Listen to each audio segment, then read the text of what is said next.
You're listening to the ESO Network, your station for all things geek.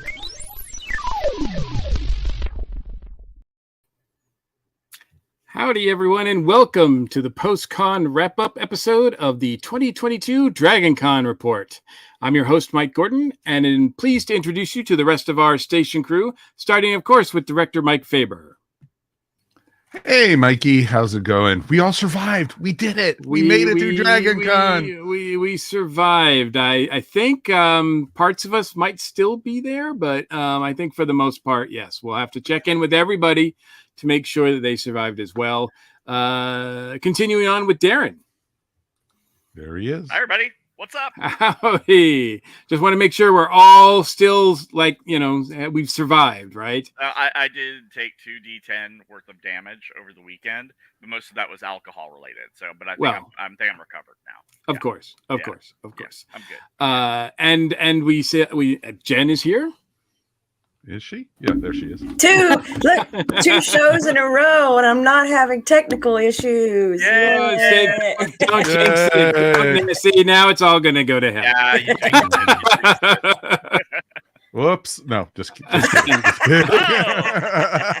wouldn't do that. No, just kidding, folks.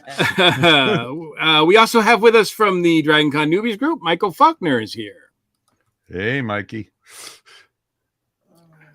Mike, you're muted. Muted, Mike. 1 second. There we go. He's still a newbie, so it's okay, That's my secret gap. We're always newbies. Good to see you, sir. You too.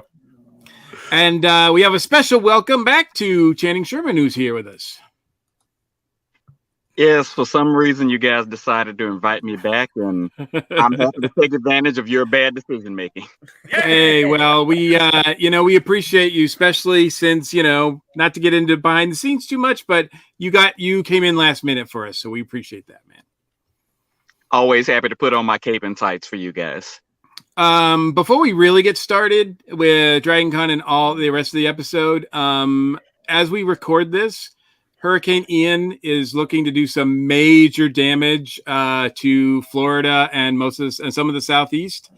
I just wanted to, please stay safe, stay informed. There's plenty of news coverage. There's plenty of places you can go to find out where to go, what to do, what the status is of it, because it changes constantly. And this one looks like no joke. So, I think not at all. It's not going to miss a lot of things. Florida is right in its gunpoint. It's right there, and Georgia's probably going to get hit with it too in some capacity. So yeah, I just wanted to make sure that we acknowledge all the folks south of us, and make sure that hopefully they are going to have a safe weekend, because man, it looks brutal. Comics off the floor. Yes, the important things. Remember what's important. Exactly. And now is not the time to be Florida man. No. No. That's too crazy. Hey, y'all, watch this. Okay, that said, just get rid of some business first. We are a proud member of the ESO Network. We have a TeePublic store filled with all kinds of cool stuff, including a very cool design for the Dragoncon Report podcast with the logo. I saw one of those shirts at Dragoncon. Someone was wearing one. We appreciate it, man. Hey, I liked wearing mine. It was really cool. I wore one too. So. Yeah. I mean, someone who wasn't like one of the crew members. Hey, we count. Someone who actually listens to the show. Crew members. If you want to check that out, there's a link for all of that in the show notes and at the top of the ESO Network page. So just go to esonetwork.com and, you can click on the TeePublic store. We also have a Patreon, and we met some patrons over the Dragoncon weekend too, and that was pretty cool. We appreciate all your support. We actually got quite a few new patrons actually through Dragoncon and everything. So, we're doing very well. Thank you very much for everybody. And thank you to the newbies out there. And, we do appreciate you guys supporting ESO. Absolutely. This is how we're able to do StreamYard, because of Patreon. And it says something, I think, that, a lot of people after Dragoncon was like, man, you guys really need some support. So here's some help. Hi, please. But it was great talking to listeners, viewers, fans, friends. We got some great feedback on some of the things we did this year, some of the new things we did, like the video that you're watching now, if you're watching it. Thank you. Also, some ideas for some subjects to tackle us next year. So, provided we're back, I don't know, we'll see. But if you want to leave feedback or help support the show, you can leave a review, whatever platform you're listening to us on or watching us. You can access past episodes at dragonconreport.com. And you can email us at feedback@dragonconreport.com or reach out to us, Facebook, Twitter, Instagram. We're on those three. We haven't quite expanded out to the others yet. But homing pigeon. You need to have a homing pigeon. Maybe that's coming as well. Maybe some more stuff's coming that well. Also, I want to reiterate that the Dragoncon Report is an unofficial podcast of the con. We are not and never have been officially connected with Dragoncon. So for all official news, we strongly recommend you checking out the official website and social media outlets. And I think people are going to really know after this episode that we are not officially with the con. I just got a sense. I just got a sense some things are going to come up. All right. So let's get started with news, guys. I guess the first item is that Dragoncon 2022 is over. Come on. What? Oh. When did this happen? If anybody didn't get the memo yet, if you're still kind of wandering around the hotel, the Hilton, the Sheraton, whatever, and they haven't kicked you out yet. Yeah, I'm actually in a closet at the Marriott right now. That really explains a lot, Channing. It really does. But it's over. And the official reports were that event attendance was over 65,000 people. DC Charity raised $106,000, a little bit over that, actually.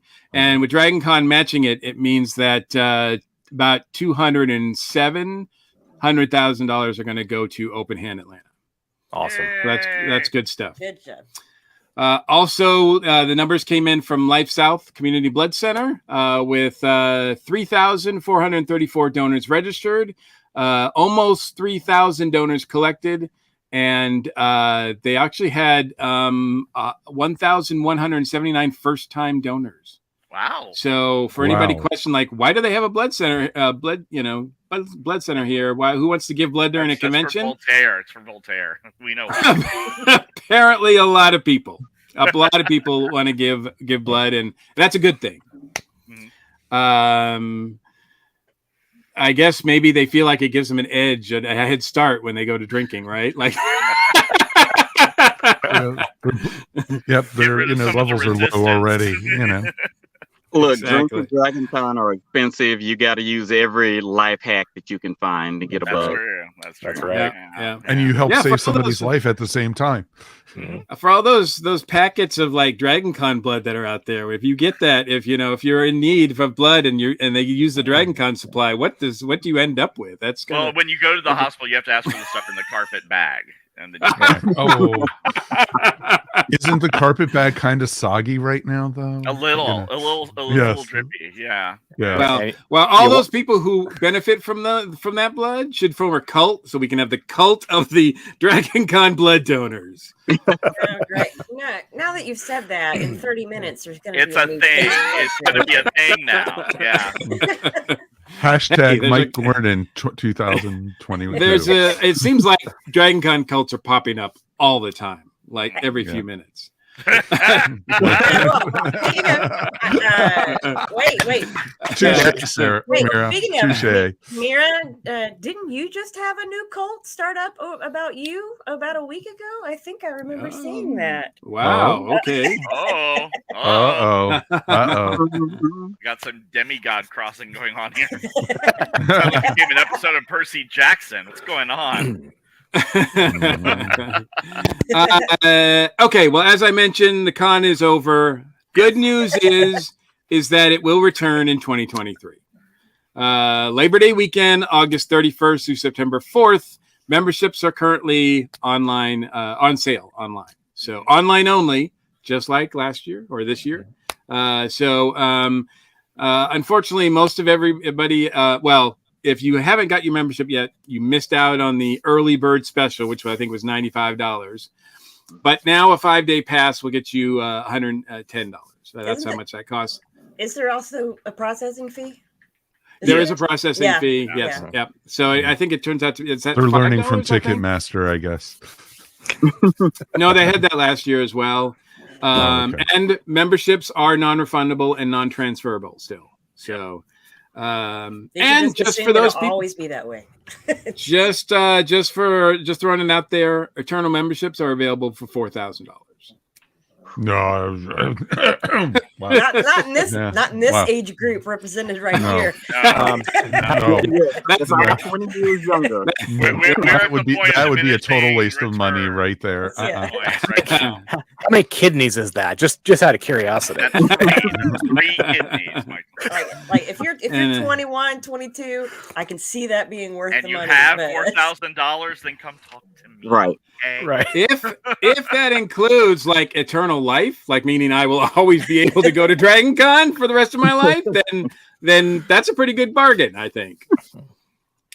Well, it's interesting too because when we first started going to Dragoncon years and years ago, it was only a couple $100 for Eternal membership, and yeah, I remember now- at 500, I was like, "That's too much money," and now I'm like, Exactly. "Damn it, I should have spent it."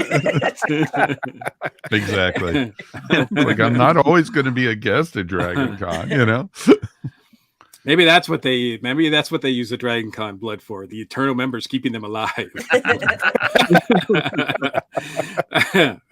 Wow. Now we're gonna get comments. You're gonna get a cease and desist from Buffy the Vampire Slayer. All right. So other than that, the hotels. I love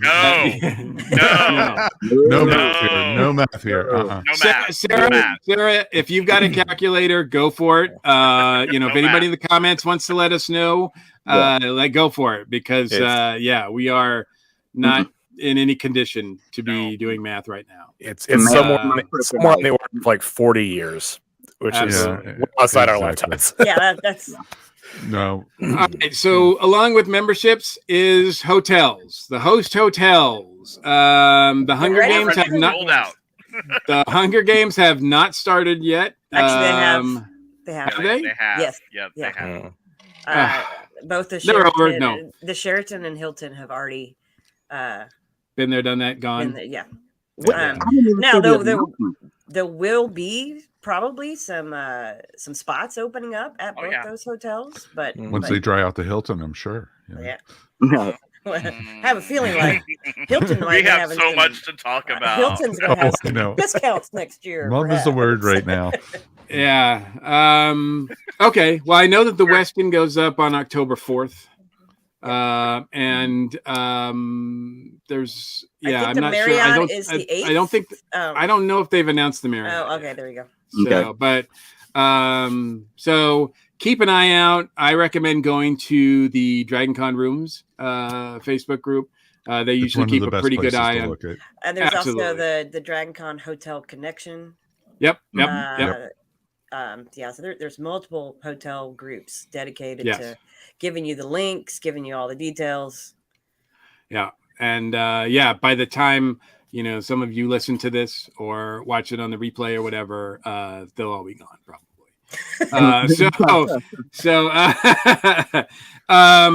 And then then starts the non-official hotels, and so on and so forth. But like I said, there's plenty of resources to figure out where you're going to stay.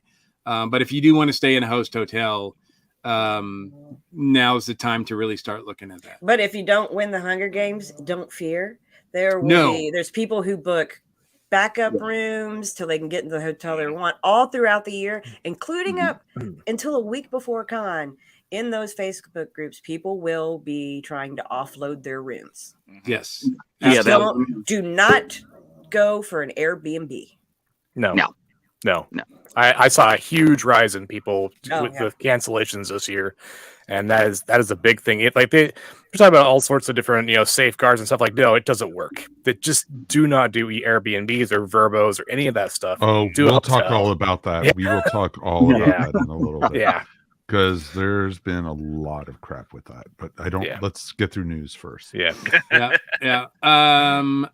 That's all the real news that I have so far. Obviously it's still, it's only been a month. It hasn't even been a month yet. No, yeah. It feels like it's been so much longer. It feels like it's been a month. Yeah. Man, it does. It feels like it was so far past us. But because I want to be back. We gotta go back, Jen. We've gotta go back. I have to wait a whole year. If experience has taught me anything, is that it'll be back before we know it. All of a sudden, it's like, whoa, we're back again. So that's going to be pretty incredible. Do you guys have any news or any items that you guys picked up as well that I didn't mention? I mean, I'm sure I know this will come up later, but I'm happy to report that there were no incidents at the ADP party, and for the most part, people behaved themselves. That's good. Kudos. Always good to hear that when there's no incidents. Yes. Michael I Faulkner, wasn't there, so that's why. Is what's going on in the newbies group right now? Is everybody just sort of talking about their experiences, or are people starting to get excited for next year already? There's a little bit of excitement going on. A lot of people talk about their experiences and stuff. Yeah, we're still trying to recover, catch up on sleep. Sure. We processed through about 500 people overall with the tours and stuff. So it's a really good number for us. We're just kind of picking up the pieces right now and then trying to figure out how we're going to approach next year. What modifications to make and what are the changes to look at. So. Yeah, we usually end up taking through about December and saying, okay, let's just think about things and let it sit and simmer for a bit. But start around the new year, we'll start picking things up. So. Yeah, that's exactly what we do on this podcast. This will be not only the after show party, but or the last episode of the year actually for us. I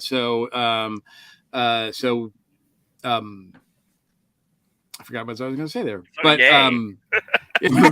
because yes, we need to adjust and we need a break. So we will be back. The plan is to be back again in January, and reassess during the other months about what we can do to change, what we can do to improve, certain things like that. So. So yes, we are taking suggestions. So if those people have them, you know how to contact us. All right, so that's the main news. Mike, do I need to take a break? Let's take a break. Okay. I think before we get into the next part, I think we need a break. Right. So for those people who are listening, we're going to take a quick break. If you're watching, well, you'll just see some nonsense. But for those people listening, we'll be right back. What kind of nonsense would you like to see? Exactly. It's the disco time. Right. Dance break. Yeah, I guess we'll have to figure out something that we'll have to do. Yeah, I'm feeling better. Well, I'll just throw this out there. If anybody, wants to sponsor the podcast, this is prime real estate right here. This is an open spot for you. Yeah, I could play a good video if somebody else wants to do it. Right come on, exactly. Meadery, come through. Come on. Yeah, come on. If someone wants to sponsor me personally, I am available. I've got a pretty big forehead here. We are available. Trust us. We are all available. Yeah. So we're not proud in this show. Not at all. I'm also getting married in like about a week. So if someone wants to sponsor the wedding. Congratulations. Yeah. That is awesome. Wait, is that why you're hiding in the closet? There's so many metaphors there. There's so many metaphors. Hashtag facts right there, kids. That is the saddest bachelor party ever. Right. It's I'm just not him and a hiding feather here. I'm duster locked in in there. here. The only way my Oh, she's locked him in there until the wedding. Got it. Hey, be sure and check the comments. Mary just made a post about some ads. Oh, cool. So Awesome. yeah, Nice. Mira, All we'll talk. right. Drop We will me talk. a line. Drop me a Money, line, money.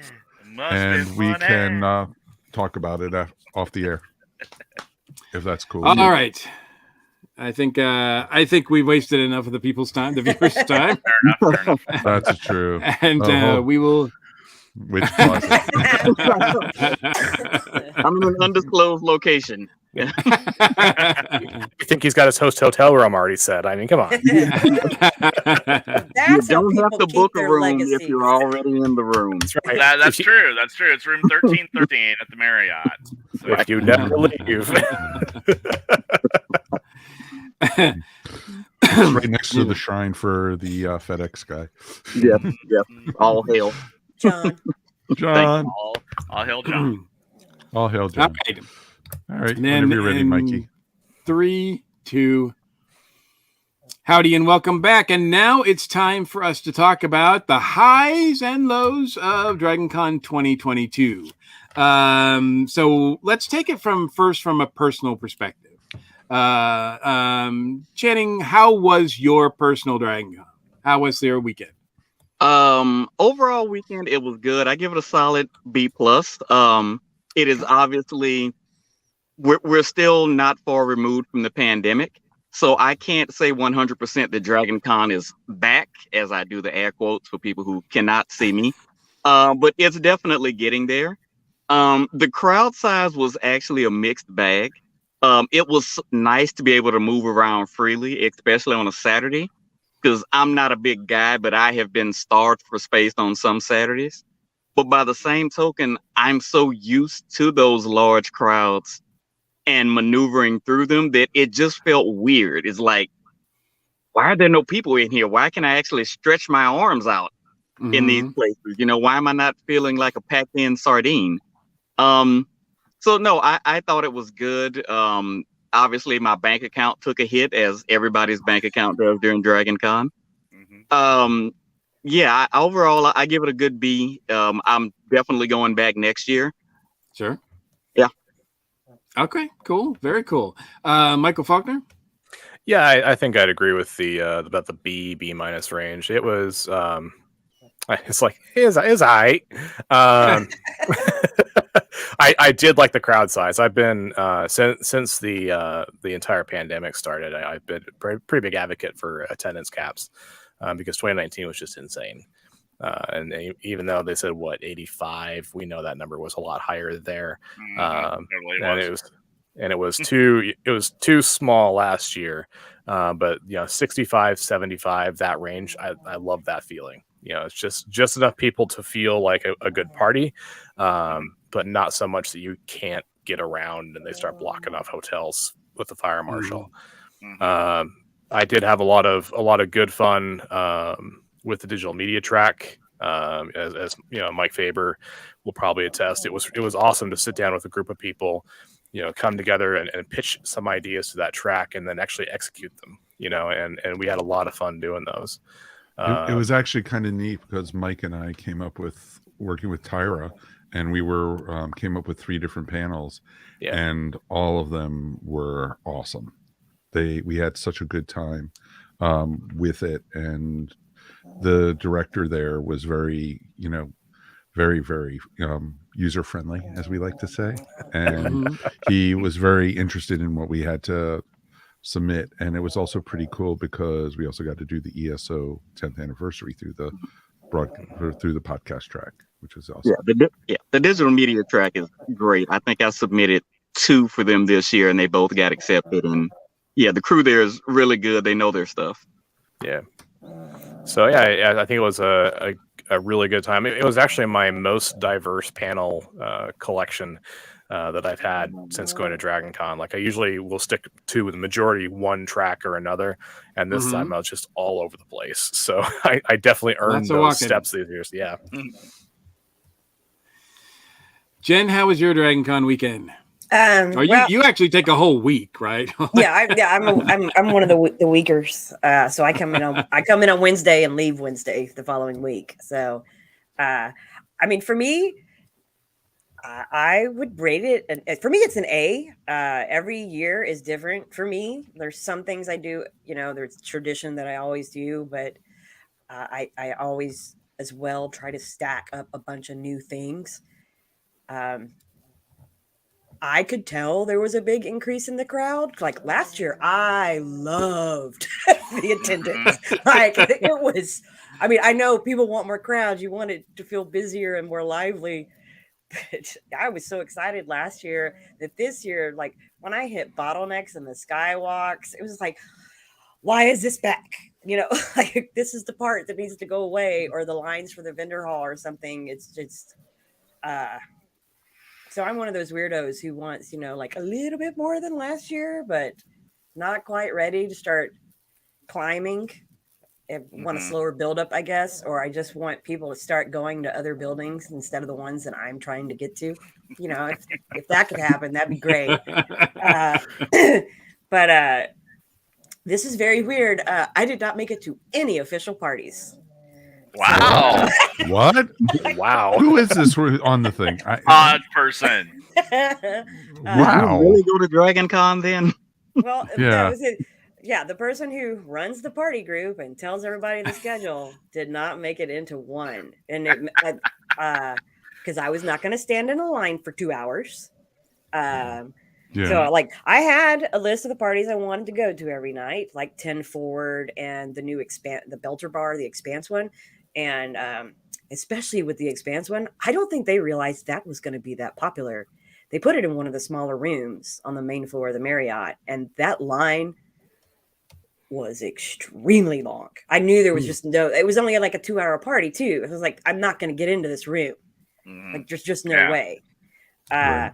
So I went to more of the unofficial parties, the ones that people like Sven throw at Trader Vic's, or hanging out with the over 40 crew, or when the rain forced the DJ into the Hilton lobby, and then all of a sudden we felt like we were. What about the rain inside the Hilton lobby? This was not that time yet, but that had not started. But all of a sudden, the Hilton lobby felt like it did when they had Show Enough karaoke there years ago, when we were still in the lobby having a party. Like, I even ran into Chuck. When I ran into Chuck and his wife, they were like, "Oh my God, it's the old Hilton." And everybody was dancing and singing along. It was like, so those are the type of things I went to. And then I made a lot of concerts, and I don't think I've made more than one concert each year. And I made it to 4. Oh, wow.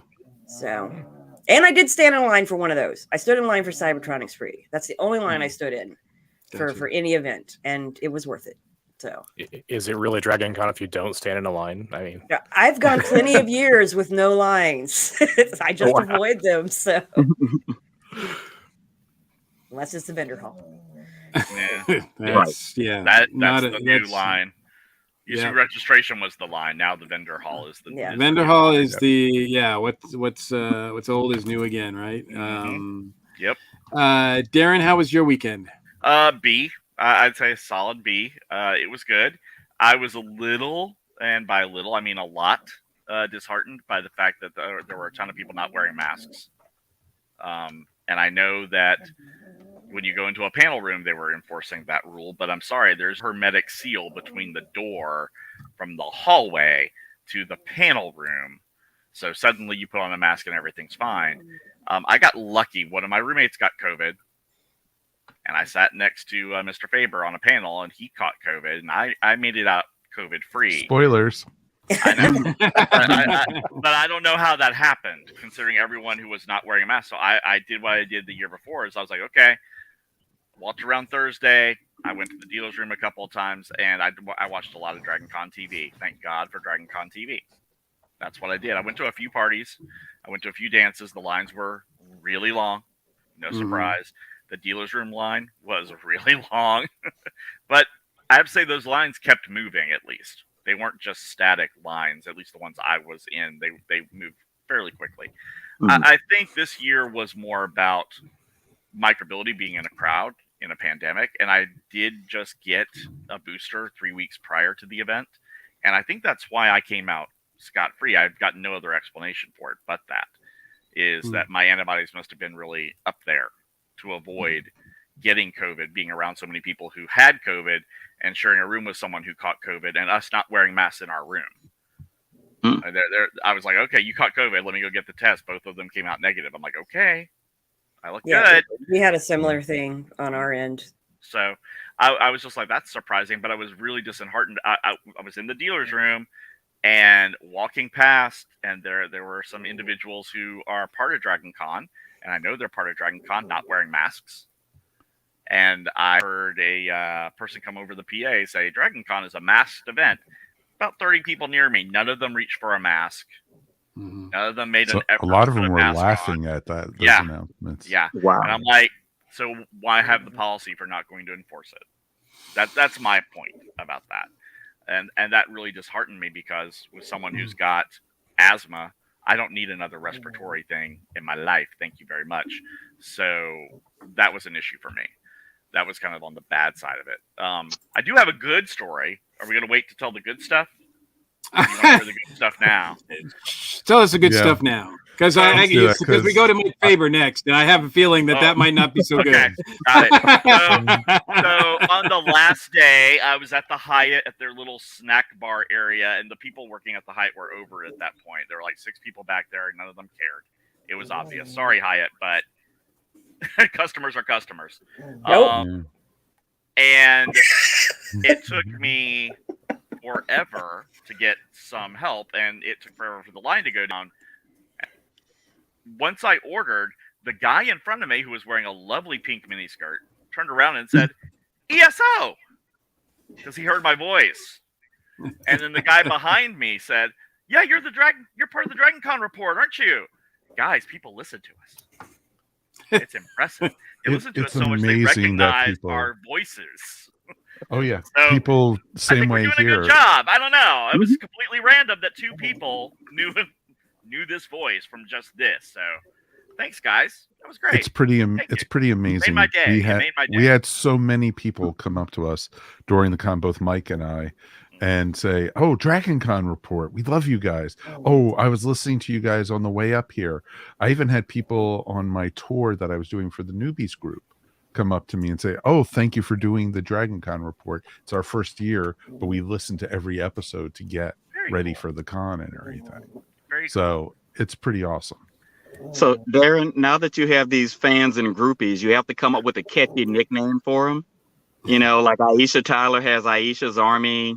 Hulk Hogan had his Hulkamaniac. You know, you got to come up with something. I prefer the word that Princess Leia, the dearly departed Miss Carrie Fisher, said when she said that George Lucas had given her, Harrison, and Mark Hamill a merry band of stalkers. I like that. I like that phrase. A merry band of stalkers. Yeah. I think Channing, it's not our place to name our fans. They've got to name themselves. They name themselves. So, I demand you call yourself this. Exactly. That's not going to work with this crowd. Yeah, that's not. Yeah, go that's on. not Tell them to man them not to put googly eyes on things. There we go. There it is. Also, I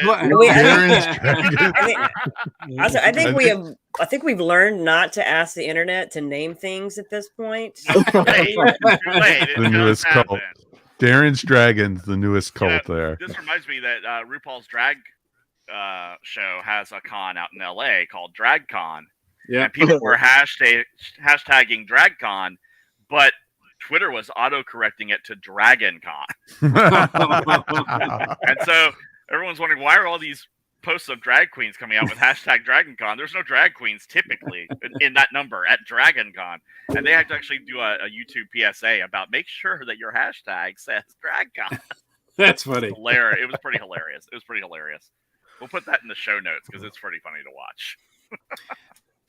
Mike, how was your weekend? Busy, very, very busy. Overall, I probably would give DragonCon this year a B-, C+, because of the mask use and the lack of enforcing of the mask mandate. I thought it was pretty inappropriate for the con to come out and say, we have a mask mandate. Everyone, who's supposed to come to the con, unless they're eating or drinking, they have to wear a mask. Wasn't enforced. I can name 3 panels, tracks that were enforcing it. And kudos to the ones that did. I'm not going to call anyone out who did or didn't, because there were track directors that I sat right next to that were maskless and were not enforcing the masks at all. And do I blame them for me getting COVID? No, I don't. I don't blame any of that. I was safe. I've gotten all my boosters. I've gotten all my shots, everything like that. I wore a mask the whole time. The only time I didn't wear a mask was when I was outside or when we went to dinner or somewhere, and we made sure we didn't sit by any other people in the booths around us or tables around us. So luckily, out of the group I was with, I was the only one who got COVID. And, Judy didn't get it. And my 2 roommates didn't get it. They both all tested negative. So it was just really weird how it happened. So, but I made it through. It sucks. And it's a lot worse than a cold. It is not something I would recommend to anybody going through at all. Do I think the con was a success? Yeah, it was a success. It was what Dragoncon wanted. It was crowded. It felt like there was more than 65,000 people to me. It did. And, it really did. And especially on Saturday, Sunday night at the Marriott and the Hilton and the Hyatt. Yeah, it felt way more than 65,000 people. And there was not a mask in sight unless someone was wearing a full mask. And, it kind of sucked. And it really disappointed me about that. But people were having a good time. And that's what Dragoncon's about, is having a good time. And I had a good time. I had a great time until I found out I had COVID. I had a wonderful time. I had 19 panels. I spent all my time at my panels. I had a blast doing it. I didn't feel drained by it. I didn't feel like, any of the energy. I even did tours for the newbie tours. I think I did 2 rounds of it, and I had a blast. I did that. I got to see friends I haven't seen in a little bit. I've got to see everybody, and no one I hung out with, nobody I gave COVID to. So that makes me feel good, because I would have felt guilty as hell if I did. But I was safe, and I was wearing a mask around everybody, because a lot of times people have to realize also the mask isn't there really to protect me. It's there to protect everyone else around me from them, from me. So basically, so I'm not breathing anything on them. So it is what it is. And you know what? We had an amazing 10th anniversary panel for ESO. We had an amazing Doctor Who panel where it only took, we did a wonderful panel talking about Jodie as the Doctor. And it only took 2 minutes and 37 seconds for us to start bashing Chris Chibnall. It was awesome, And it's a great time.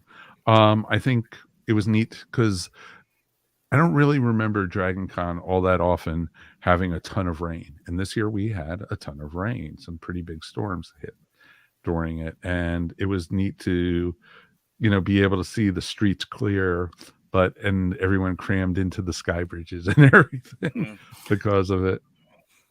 And I got to walk through the Walk of Fame a little bit. And something about that actually felt a little bit off, even because there were stalls there that were just empty. I know they had a lot of late minute cancellations this year too. So it was interesting with that. I'll talk about some other bad stuff because this is the positive stuff, folks, that I'm talking about. And got tons of pictures. The cosplay, beautiful as always. People went out of their way. I thought it was amazing. And it was also great to be able to see creative things and costumes that I wouldn't have even thought of. It was pretty awesome to do, and I just had a blast with that. And I got to hang with, like I said, hanging with friends. It's my geek family. It really is, and that's what Dragoncon is about. So, yeah. Like I said, B-, C+ for the con itself. An F for after the con. Failure, totally. Oh man. So yeah, I am another person that I hung out with a lot besides you, Mike, got COVID, and I somehow did not. I on Sunday night, I had a tickle in my throat, and I came. By the time I got home on Monday, and then Tuesday, I was really. I thought for sure I'd caught it, but the test said negative. So unless I'm completely inept at doing that, I did not. But I really don't think, because the symptoms didn't match up. But I did get a really bad case of con crud. But that was probably because I was probably more exhausted, and Dragoncon really pushed me to a limit physically and a lot of other ways that I didn't expect. I will say that I went into this Dragoncon, unfortunately, probably as ill prepared as I've ever been to go to Dragoncon. And that was totally on me. But it was something that I'm going to make sure I'm going to do everything I can to make sure it doesn't happen next year, because it does affect the weekend. It does affect everything. Now, due to COVID and all of that, I didn't plan on going out and partying and staying out all night and all that kind of stuff anyway. So it wasn't really that taxing, because I went to my table in Artist Alley, and I went to my panels, which I had 8 of those. And all of those were fantastic and really fun. it was awesome. Like 8 and having a table. That takes a lot more than 19 panels. I'm very impressed. Well, that's last year I think I did 12, but because that's it was a lot of the tracks like kind of needed panelists because a lot of people weren't going to be there and everything. So I didn't feel like last year was going to be that big of a sales year, so I agreed to do more panels. But this year, 8's about the right amount for me. I mean, I do 4, I think 3 or 4 for ESO, which is great. And I love those. And then I got to do some moderating of some of the comic panels, which is fun, talking with other colleagues and real legends in comics in some cases. So that was pretty amazing, getting a chance to do that. I like that a lot. But yeah, to me, it felt like there was twice as many people as last year. It really felt like they doubled down. I don't, I'm not good at numbers and counting and all that, but it just felt like there was a lot more people. There are 2 things that I hate hearing in relation to Dragoncon when I'm there. One is that, I stopped by your table and you weren't there. That's on me. That's bad, because it means I'm at a panel, probably. And that sucks, because I like to see people, and I hate it when and plus I know that if someone comes to see me, they have to wait in a line to do so. So if I hope that they're not coming just to see me, obviously, but if they, that is part of it, and to ask them to come back, and see me again or whatever, or at another time is taking up a lot of time. I heard that the line to get into the America's Mart was at I think the longest I heard was a little over an hour, and that was on Saturday. No, it was over 2. Yeah. Was it? Yep. Yeah, Wow. it got really long at some points. And I think it was 35 minutes the first time I went in. And it was every day. It was over 2 hours at some point every single day. I know Adam Wu, who does a YouTube blog, and he comes to Dragoncon every year, went to go to do it, and he waited in line for an hour and 45 minutes. Is he the how-to Dragoncon guy? No, it's the Adam Wu. Adam DeWoo. Yeah, you see him. He's guy wears a baseball cap, has tattoos. He looks like every other person at Dragoncon. Yeah, wearing a black T-shirt. You know him. You know that. Like Yeah, I tried to. I was going to try and do some of those new sewing workshops, and I tried to get into your tiki panel. Couldn't do it because by the time I got up to the front, it was already too late. Over. Well, that's the other thing that I hate hearing, and I there's nothing I can do about it. Yeah, but I know. the other thing I hate hearing is not like, your oh, fault. I would have come to see you, but I'm not waiting in that line. Yeah. And I Yeah, totally exactly. understand that. You know, I'm not worth I mean, waiting. we love 2 you, hours Mike, to see. but No, I get it. I like no one should wait 2 hours to see me. So I'm not wrapping around the Wait your building tongue. twice. Wait. Yeah. Well, They I should mean, all wait in line to see you, Mike Gordon. Come on. I mean that's those kind of expectations. I'm just like I can't live up to that. I can't live up to that. So that's unfortunate. I don't know what. There's no easy way to solve that problem. They need to move the panels. I know it affected the panels. I mentioned that to the people in charge of the comics and Pop Artist Alley. So hopefully they will try to change that. Well, I think the they problem mentioned. I is think that- a lot of people mentioned it. Yeah, to the- I think the uh, problem with that is it's the capacity of the building, right? It is. Yeah. Well, yes, it is the capacity of the building. Floors of the building. Right. Exactly. So then why add more stuff that more people want to go see Right. in that building? Yeah, agreed. The struggle is that the artists and the comic folks that are there like the panels there because they don't have to be away from their table as long. If you put it in another hotel, that means they're not going to be at their table for another hour, probably. Well, 2 hours they're not away. So into another part of America's Mart, like. Well, I don't know. Yeah. I don't know what the answer is. Well, but they're expanding into Building 3. Why not move Artist Alley and the comic track over into that building or something? We'll see. I'm just right? saying this is discussion. We're They'll figure it spitballing. out eventually. Yeah, we're not asking Mike Gordon. I want you to make this decision right now. So, Mike, this is you. How did you know? Exactly. You know It's a what? very band of stalkers telling you. I have decreed that all of you will wait 2 hours, and 2 hours you will wait. No, I feel the same as Mary. Like, why did we have to go to the vendors mart to go to sewing and costuming workshops? Why was that not in the costuming track? Because Well, the dealer exactly. was set up in the dealer's No, room. I get that, but then have them bring another representative to go run their workshop. You would think. Yeah. Yeah. Like, because I've done a lot of panels or workshops with the costuming track, and yeah, it was just there's room. Like, Would you like to move them, finish put your them all costume? together. Yeah. So I will say overall, my Dragoncon weekend, I would give an A- to. Sort of my preparation for it, I would give an F. But as far as my experience there, because as Mike pointed out, I mean, it feels like home because so many people are there, and there was more people. There are people I haven't seen for 4 years. Yeah. You know, there are people I didn't see since certainly 2019. Because not everybody came last year. So it was really great. There are people here that live in this area that I only see at Dragoncon. And it's just, it's fantastic to see them and get to hang out and talk to them and do panels and have fun, express my fandom towards things that I love. Like, the first panel that I did was about Flash Gordon, the movie. It was a fan panel. And that was great. Our Blade Runner panel was awesome.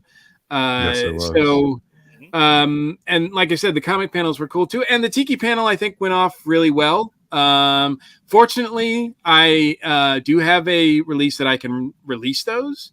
So unfortunately, I didn't get anybody to do the video for me this year. But I will be releasing the audio of the panel. So anybody who's missed any of the Tiki panels, if you go to my YouTube channel, you can see all of the Tiki panels that we've had, except for the first one, because that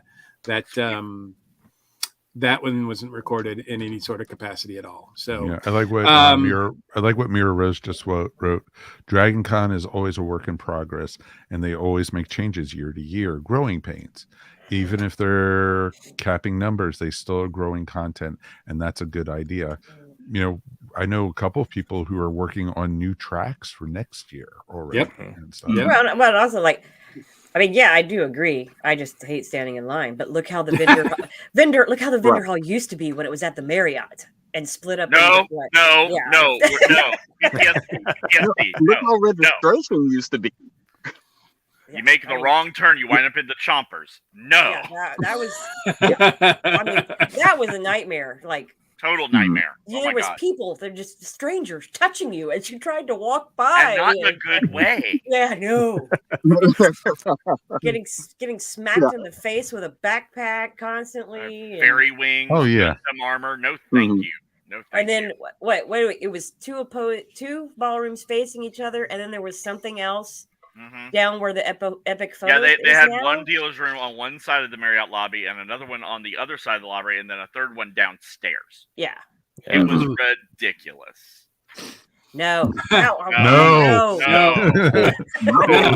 And for the people listening, someone just commented that it needs to be in a convention center, and nobody who really loves DragonCon wants that. No. So that's off the table. All right, so that was our personal experience. There were some things, negative and positive, that came out of this year's DragonCon. I guess we can start with the Hilton, because that seems to be. Oh boy, let's start with the big one. That seemed to be the big. To Noah and said, "Thou shalt Yeah. Well, and technically, the Hilton problem started before Con even. Boy, howdy did it! Like Boy, howdy did it! They definitely brought the wrath out before Con. I mean, we talked about it on the last episode, right? Or the party episode? Yeah. I think so. Yeah, I heard Hilton had some new management this year, and they need to contact the old management real quick because very few people were happy with how the Hilton handled things this year. Yeah. And I say this as someone who stayed in the Hilton, but thankfully was not involved in the biblical floods. Oh my God! That poor stairwell. That poor stairwell. Once I found out what was going on at the Hilton early on, I didn't go to the Hilton all weekend. I mean, I went to see my friends. I usually will go there and have a drink or two and hang out in the lobby and listen to, chill with friends. Not this year. We went elsewhere because of what's going on in the Hilton. Yeah, well, I mean, I was there. I was there a lot, like probably more than I've been since I used to stay there. One, because I started getting contacted as I was flying in about people saying what was happening in the lobby. Grapevine is strong. Yeah, and so then I got over there to go verify it myself and like post it in the party group so people were aware that hey, they're gonna do bag checks and they're not going to let you bring in outside alcohol. And I do want to specify, this was the hotel. This had nothing to do. Yeah, this wasn't the DragonCon. Right.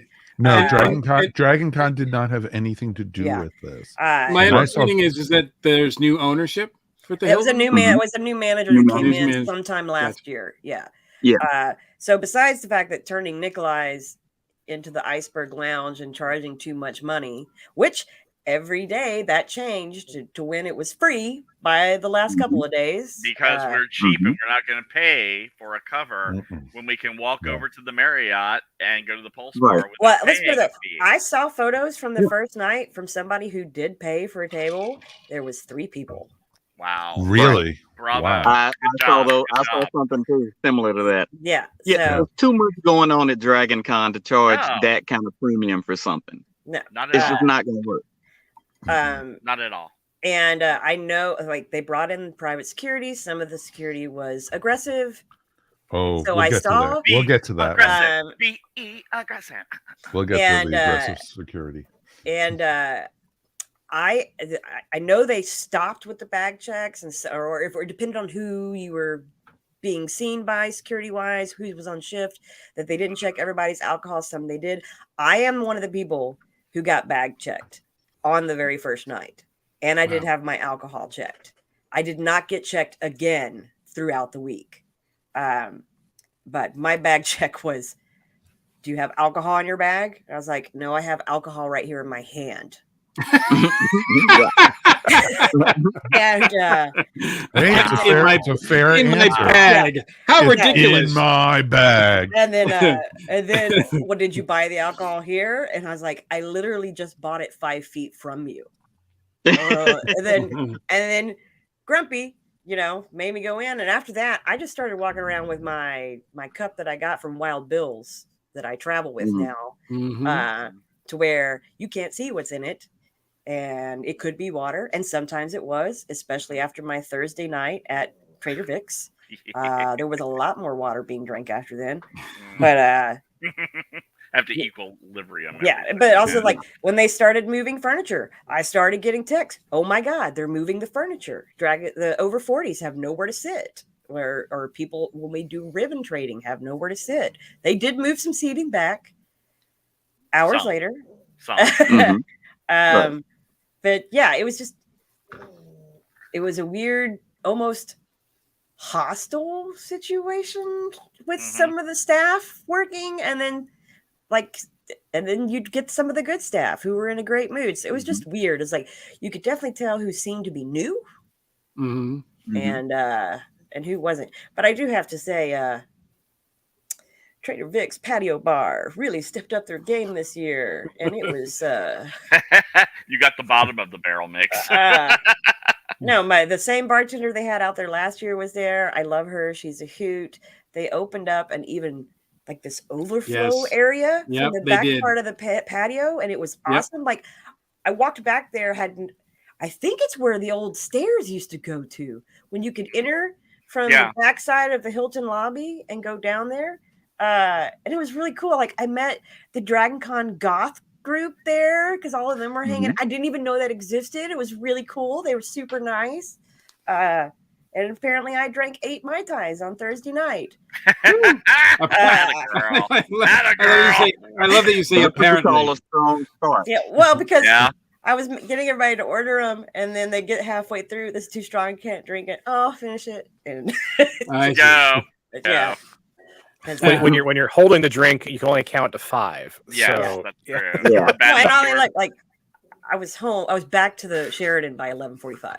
You were batting cleanup. That's what you were doing. You were batting cleanup. Drinks. That extended Trader Vic's area was right next to one of the panel rooms that both the Brit Tracks and the Digital Media Track were using. And so I had a couple panels in that room, and it was so like tempting to I was like, I don't want to go to my, I'm going to have to really focus and go to my panel instead of just walking right into Trader Vic's. I hope they keep that going. It was very comfortable. Being able to go back and forth from that overflow to the patio and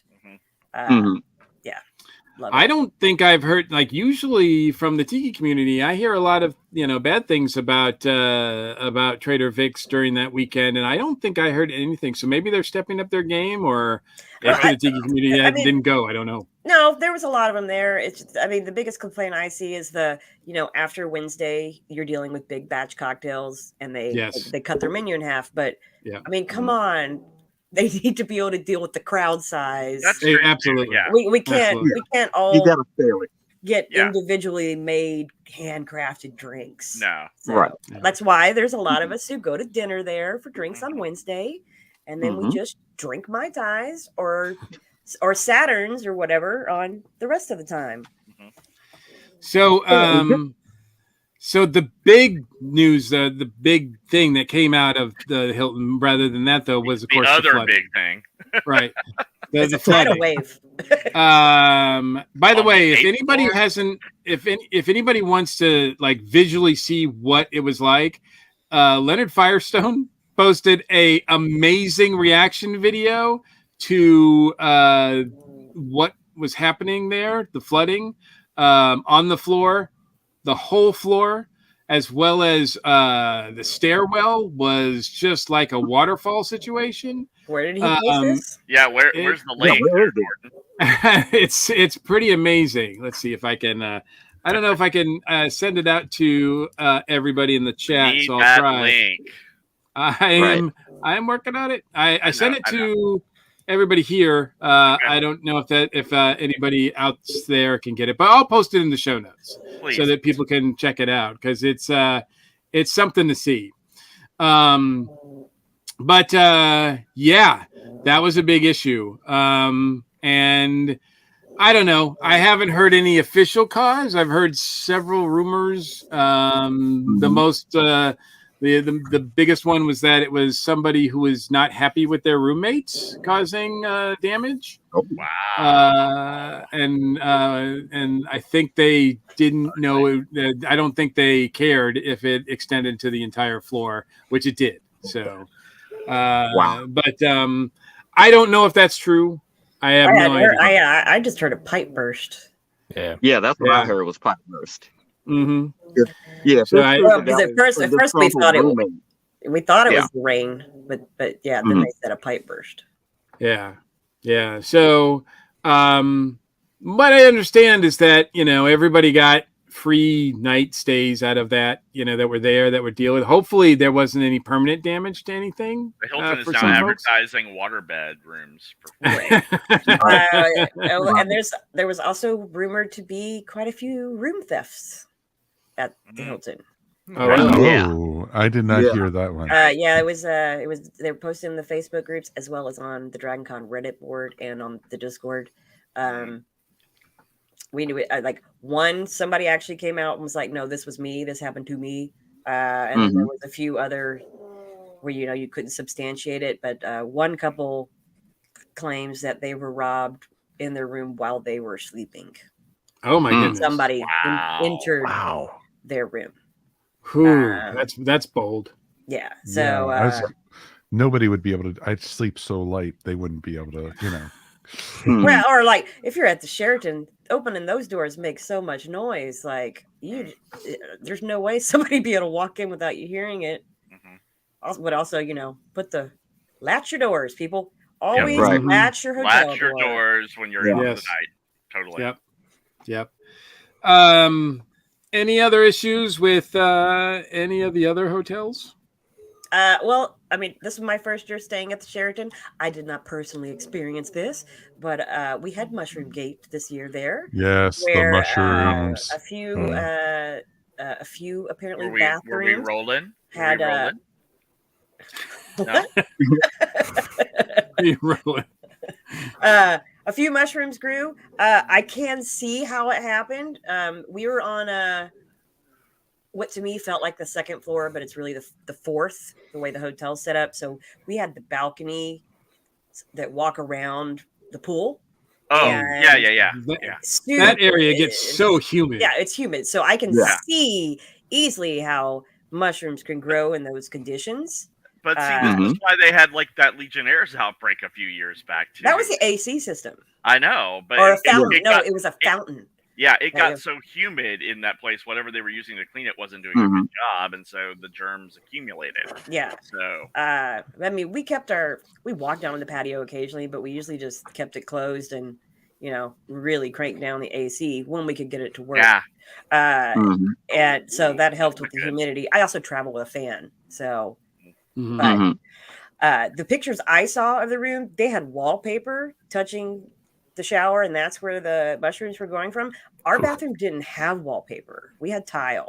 So I guess some of the rooms maybe are more updated or just different. But I mean, I totally love the Sheraton, and I'm now going to stay there forever. It was amazing. So I like the Sheraton. I do. I just wonder how big the mushrooms had to get for housekeeping to ignore them. I mean, I don't. These were fairly sizable. They weren't tiny. And mushrooms can, in the right conditions, a mushroom can grow in a matter of hours. Yeah, true. So, and I don't know. I think some of the hotels are still on that policy where they're not cleaning the rooms every day. They probably aren't. Yeah, they probably don't. Well, they clean every other day or something like that. Well, when you have guests, I can tell you, every single time I walked out in the hallway at the Sheraton, at least on our floor, they were constantly cleaning rooms. We all started. We couldn't keep our "Do Not Disturb" signs on the doorknobs, so almost every room we walked by, we all started taping them to the doors so they wouldn't fall down. Because if you didn't have it, they were knocking every single morning to clean your room. Mm. So No. they didn't give us the option at check-in of, hey, would you like to opt out like the Westin used to when I stayed there. So they were, at least on the fourth floor, they were out there trying to clean all the Hyatt time. sent us a note saying we will clean your room on Saturday. Oh. That's it. And that's fine, because we usually do turn down the housekeeping service, because I've had things taken out of rooms before, and you don't know if you're not there. So, but we got lucky this time, we were actually there, so we let them clean the room because we were present, you know. But otherwise, we don't let housekeeping come into our room. That way, we know if anyone comes into our room, something's up. Something has happened. I bring my own cleaner. I bring my own giant trash we bags. clean up the room when we're ready to go, and we get it all nice, and we tip and all that jazz. So, you know, for the aftermath, you know, it's not like we wallow in filth weekend. We take an hour and we, oh, look at all these bottles. I wonder how that happened. Oh, yeah, the headache. That's how, you know. So, you know. Yeah, the Sheridan news, I actually felt kind of bad for him, because I've been going to Dragoncon long enough where I remember when the Sheridan had the reputation of being the not Dragoncon friendly hotel. Yeah. It was always kind of, you just go there to register. They don't do anything. And they really made some changes to try and incorporate themselves a little bit more into the culture. Those food trucks are amazing. Yeah, it's actually my favorite hotel. I just have been staying at the Hilton more because I host a photo shoot, and I would much rather take the elevators down to the back of the Hilton than drag a wagon down Peachtree Street with all the stuff I need for the wagon. But I hope the Sheridan gets their act together, because again, they really did make a lot of changes to try and be a little bit more welcoming to DragonCon people. They're going to end up, I feel like the Hilton is going to try and take the reputation of being the unfriendliest hotel. And I would hate the Sheridan to be in the running this year. I think they won it. Oh, they definitely won it this year. Oh, yeah. Very much so. I think so. I didn't have any problems at the Westin at all. I like staying at the Westin. The elevators were a little bit more difficult than last year, I will admit, but I don't think I certainly it was not a Marriott or Hyatt situation with their elevators. So that was pretty good. Actually, on one morning, as I left my room and I was going down to get to Artist Alley, I wrote in I thought, like, the doors open and I thought it was empty. I was like, oh my God, an empty elevator. Like, I just was like a stun. And as I got on, there was a person that was just kind of in the corner by the buttons, and I didn't see her. And it turned out to be Melody Anderson from Flash Gordon. And so we had a lovely chat about the con on the way down of the elevator. So that was pretty cool. Getting to hang out with Dale Arden for a little bit. That was pretty awesome that you did. That was pretty cool. Yeah, that was my only celebrity encounter. I didn't see any others. I didn't go to the Walk of Fame area at all. I didn't have time or really reason to go. There wasn't anybody there that I particularly wanted to meet or get their autograph or a picture or anything. So, like I said, if I didn't have to be at some place at DragonCon, I wasn't. I didn't eat at the food court at all. I don't even think, did I even order food from the food court at all? No, I don't think I did. So, yeah. So it was one, I tried to make this to one of the cheapest Dragon Cons that I've ever had, just because of my financial situation and everything like that. So, and I think I was pretty successful, except I did splurge one night and order room service. Ooh. Yay, room service. Nice. Room service. It's awesome. It was actually interesting. I heard a few people had to duck out of the way multiple times because Shatner on his little scooter, trying to get around DragonCon. Getting mowed down by Shatner. Getting mowed down by the hilarious. That's hilarious right there. I'm glad you had some luck with the Westin elevators. I know a local author here in Atlanta who got stuck on the Westin elevators for a good 15 minutes at one point. No! Way up in the air, and she's from the elevator on Facebook, like, help! Oh no! What do we do? So yeah, that's not good. Yeah. And one out of the 5 elevators aren't working right now. So that's and it's always like fun to, like, especially with the elevators, no matter what hotel you're in. As many times as it's been said, you just press both buttons. You have to go down. Sometimes you have to go down to go up. Sometimes you have to go up to go down. They said it right. And I think it was day 2. I was going up to my room, and as I reached, I think I was on the highest floor that I've ever been on too, which is the 51st floor. And so as I reached the floor, there was a young couple there, and she said to him as I got off, she said to him like, "Oh, that's going down, that's going up. We went down." And he goes, "I don't know. Should we get on?" I said, "Yes." Yes. Always get on, because you never know when the next. And that would have been be. a perfect time for you to give them an Earth Station or a Dragoncon report sticker. Or I don't think I had him at that point. I hadn't seen you by that point. Because I didn't see you. I didn't get the ribbons from you until late Friday. Day 2. Yeah. I tried to go by his table when he said he was going to be seeing you to get him, and that was when I was finally able to make it back there. Is when he was on one of his panels. So I was like, "All right, no Dragoncon report ribbon for me this year." That's Dragoncon for you right there. That's just the way it that goes. sounds about. The only time I saw Jen at all at the show, you were in line to see the Transformer band. Oh, Cybertronics Free. Yeah, you were in line for that, and we were coming back from dinner, and we saw you in line, and I went, "Jen," and you didn't even turn. It was just like, wait, was it outside or inside? Outside. Yeah, we were. Mai Tide. We were Mai Tide, probably. Yeah. No, I actually did not touch the Mai Tais again after Thursday night. I couldn't. I was not able to drink I couldn't drink on Friday at all. Yeah. I kept trying to, and I was like, nope.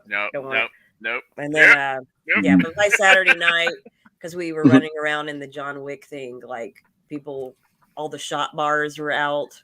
People who incorporate shot bars. So, all right. But the elevators. I had to ride the elevator 4 times at the Marriott this year, and shockingly, I never waited more than 3 minutes, and I never had to go up to go down. Wow. You need to go buy a lottery ticket. Yes, you do. You're one of the luckiest people. Yeah. I think on Saturday was the only time I had to walk the stairs in the Hyatt to get to my room. That's not bad. Saturday night around 1 Well, you're usually on a lower floor, though. I am. I'm on a lower floor because I don't like being really high up. I have vertigo, so glass elevators.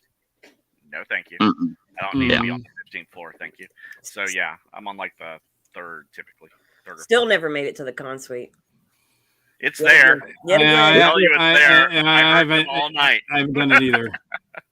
No, I know where it's located. It's the white noise that puts me to sleep every night. I have not made it there yet. They're yelling about corn dog nuggets at the con suite. Okay, so we mentioned that as far as safety, because I think it's not security anymore, right? It's for the last few years it's been safety that Dragoncon has been talking about their forces, right? So as far as safety goes, I think we've all expressed that they sucked. That they could have been better in terms of. Well, certainly I was really disappointed, as I know some of you were too, that they didn't require a vaccination card or negative test before picking up registration. I was a big fan of that. I figured since San Diego did it, I thought it was a no-brainer that they would do it as well, but they did not. And even though San Diego did it, they still had a huge outbreak of COVID there. Yeah, they did. Well, a lot of stuff at San Diego happens outside of that convention center anyway. So, but in any case, and as far as the masks goes, yes, that was disappointing as well. Seeing people just not care about, their fellow congoers that way. I also, there were also numerous reports of, I saw this too many times, of women who were inappropriately grabbed, touched, etc., went to see security, police officer, whatever, and were not taken seriously. Wow. There was multiple reports that's of the that. real problem, right? I mean, the first part's the problem, but then that second part is a bigger problem, in my opinion. Yeah. It truthfully is. There was one report of this one woman who had been sexually assaulted, and she went into, I think she was at the Hyatt. There were 4 police officers, and they were actual police officers, and that's not people in costume. You know, hanging out in the lobby looking at costumers and everything. She went to them to report what happened to her. They laughed her off pretty much. What? Yep. It was on Dragon. It was on multiple sites and everything. Yeah. Wow. That's inexcusable. I'm sorry. That's inexcusable. And I'd almost like to know what the follow-up is from safety and a lot of the reports that got filed. I know that there was, there was a few volunteers that were filing a lot of reports about things they witnessed just to try to get it safety engaged. And one of them was that, she was volunteering in the track room, and one of the volunteers, with the blue badges, came in to do a head count like they spontaneously do. And she walked up, it's like, hey, you're in a con space, you need to put a mask on. And he was giving her a ration of crap about putting a mask on just for being there for 5 minutes. And she's like, look, it's part of your agreement that you signed up for to be a volunteer at this convention. You got to do it.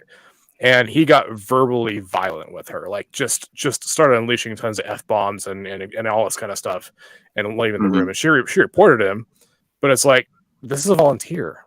Yeah. Is there some follow-up on this that we can see that there's actually action being taken, Right. that they're serious about this stuff? Or is it just like Mike was saying, just kind of laughed off like, oh, well, it's con, it'll happen. It's lead by example, and they didn't do that. When I saw upper management of Dragoncon walking around the dealer's room with no masks on, no one's going to take it seriously at that point. Yeah. That irritates me to no end as well. And we've kind of talked about it, but from the newbies' perspective, we have to tell people what the rules are and tell them you have to abide by them because you agreed to them when you bought your badge. I looked it up today. There are 21 rules. It's very simple. 21 rules. Masks are in there. COVID stuff's in there. It's an implied contract when you got your badge. And I think both sides of the implied contract were let down, both from the con and from the attendees. And it's inexcusable that there was just lip service paid to it. I mean, totally. Oh, yeah. If you're not gonna enforce the policy, don't have the policy. Exactly. But kudos to the teams and the track directors who did. Yes. Very much totally. so. There should be credit where credit is due. Too. Absolutely. Yeah. And kudos to the people who did mask up and look out for other ones. We're talking 100%. About the bad folks, but there were people who did right. And kudos. Yeah, absolutely. Absolutely. Yes. I think I'll give the floor to Mike now, in case he wants to, because I know he wants to tell his security story. Oh, my security story. Are you ready, folks? Sunday morning, I was running late to get to a panel. I was tired from Saturday night, and so I had to get to my first panel, and they had security set up at the entrance of the Marriott, and I was going in, showed the guy my badge, and I was wearing one of Jen's lanyards that she created, which were really great done. They would look like the rug, and they had a clear front, so you could slip your badge right in and everything, right in broad daylight. So I handed it, I showed it to the guy. Before I could even move past him, he grabbed my badge and said, "You're not going in." I said, "What?" And he said, "This is fake." And I said, "No, it isn't." He says, "It doesn't look like a real badge." I says, "Look at it. It says guest. I'm a guest." And this guy, looked at me and says, "I don't give a F who you are. You are not getting in. This is not a real badge." And so I literally had to open it up, and I said, "I've been a guest at this con for 5 years." And he says, "I don't give an S." And he was like, looking at me right in the eye. And I opened the lanyard, pulled out my badge, showed my schedule. I said, "Look, asshole, this is my schedule."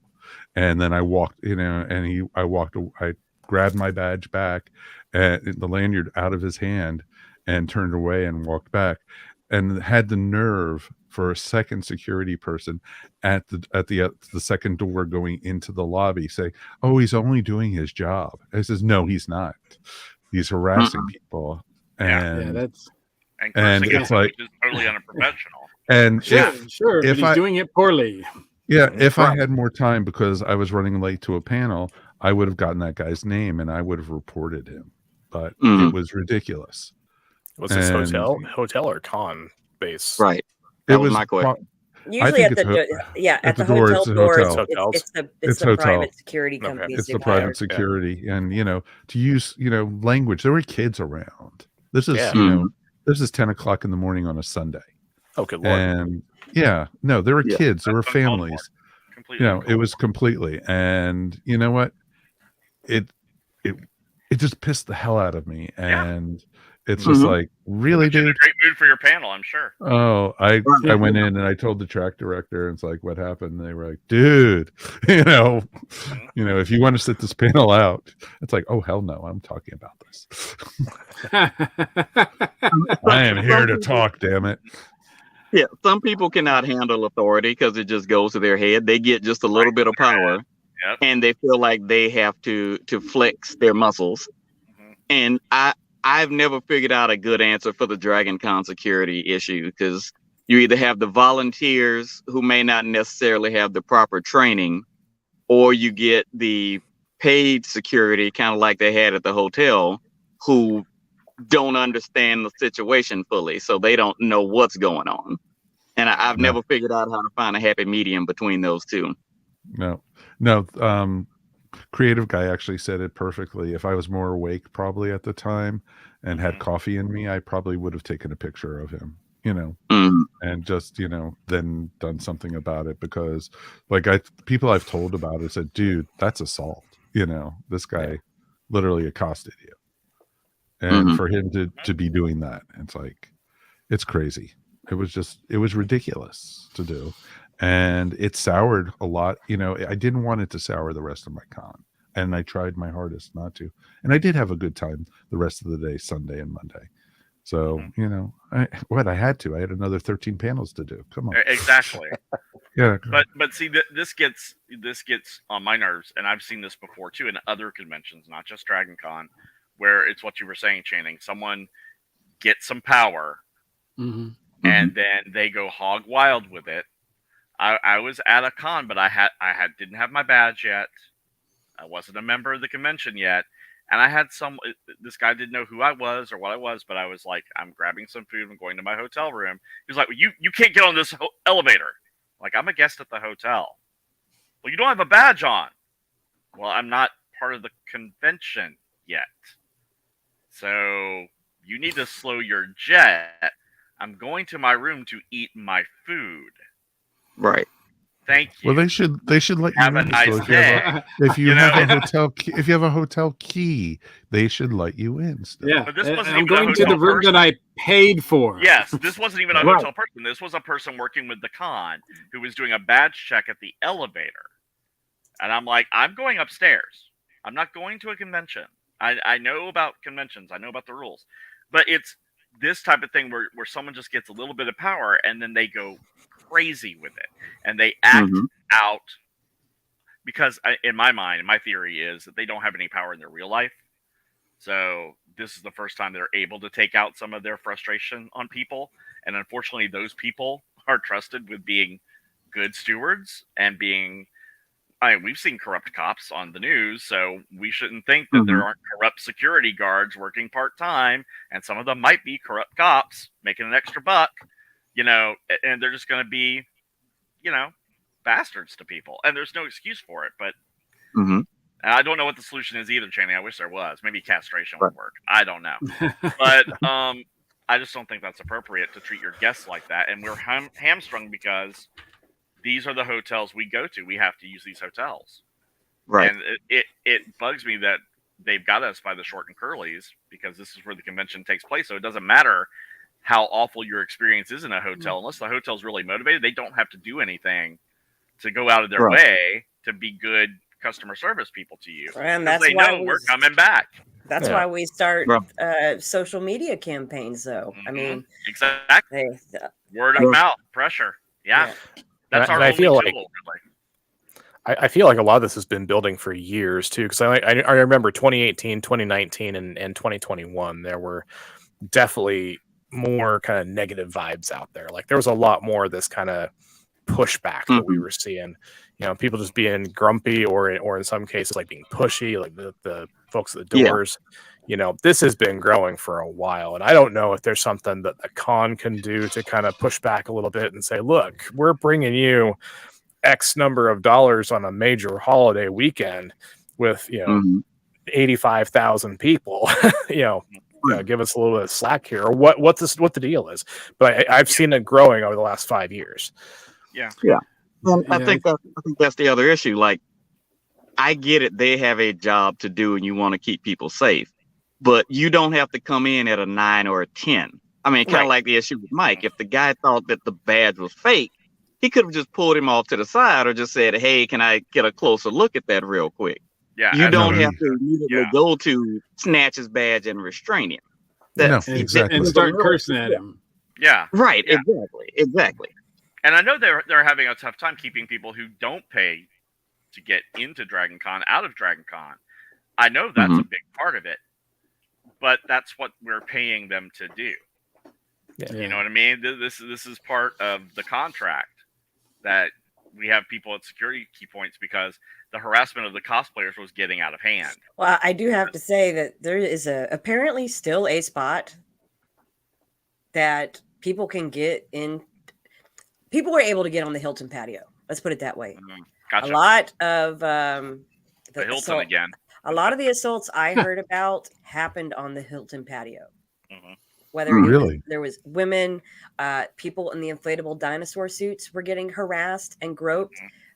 People out there were even deflating the inflatable suits on purpose. Oh, wow. I would never think of doing that. Those are awesome. And the post by people I've seen says the people who did this did not have a badge on. Yep. Shocker. So, and the security is only at the doors going in and out of the hotel. So it's somewhere back there. Nature finds a way. There is a way for people who aren't attending the con to get out there. So. Or they got past a slack security guy who's just standing there not doing it. Yeah, I guess that too. Yeah, there's that too. Or, could have been a hotel guest that was there for something entirely different. Exactly. Yeah. Now, I mean, I have not experienced harassment out there myself, but I'm also like, there's certain times I just don't go there. Once the dance party gets too crowded, then I'm out. Right. I want to hear the music. I want to see the photo shoots. Sometimes I'm in the photo shoots, but when it becomes crowded like a dance club, then that's not my spot anymore. Yeah. For one, like I smoke at con. That's where I go to smoke. Once there's a crowd of people, I don't want to smoke around people. Like I'm choosing to smoke. I'm not going to be that person blowing the smoke into everybody else's faces or around their kids in the daytime. I go find the spots where I'm not going to be bugging people. I mean, I remember when we had the football people at the same time that we had DragonCon going on, and those days, that Friday and Saturday was awful because some of them were very nice and some of them were very nice people, but there was a sizable group of them who were obnoxious assholes. Let's not be kiddie about it. And they were treating people like suddenly we're back in high school and we're the nerds and they're the jocks. It's like, dude, you're 300 pounds wearing a football jersey as a cosplayer going to a game. So I don't want to hear it. Well, exactly. And these are the same guys who paint their faces the colors of their team. Exactly. But we're the weirdos. And I'm like, okay, whatever, dude. But they were the ones who were causing a lot of the problems too, with harassing the female cosplayers and then some of the things like things being thrown from high heights downstairs for no good reason from all sorts of areas, that kind of thing. So I'm glad that we didn't have to do that. Issue years ago. The chair in the Marriott, and the bottles, stuff off the balconies outside the Hyatt. You name it.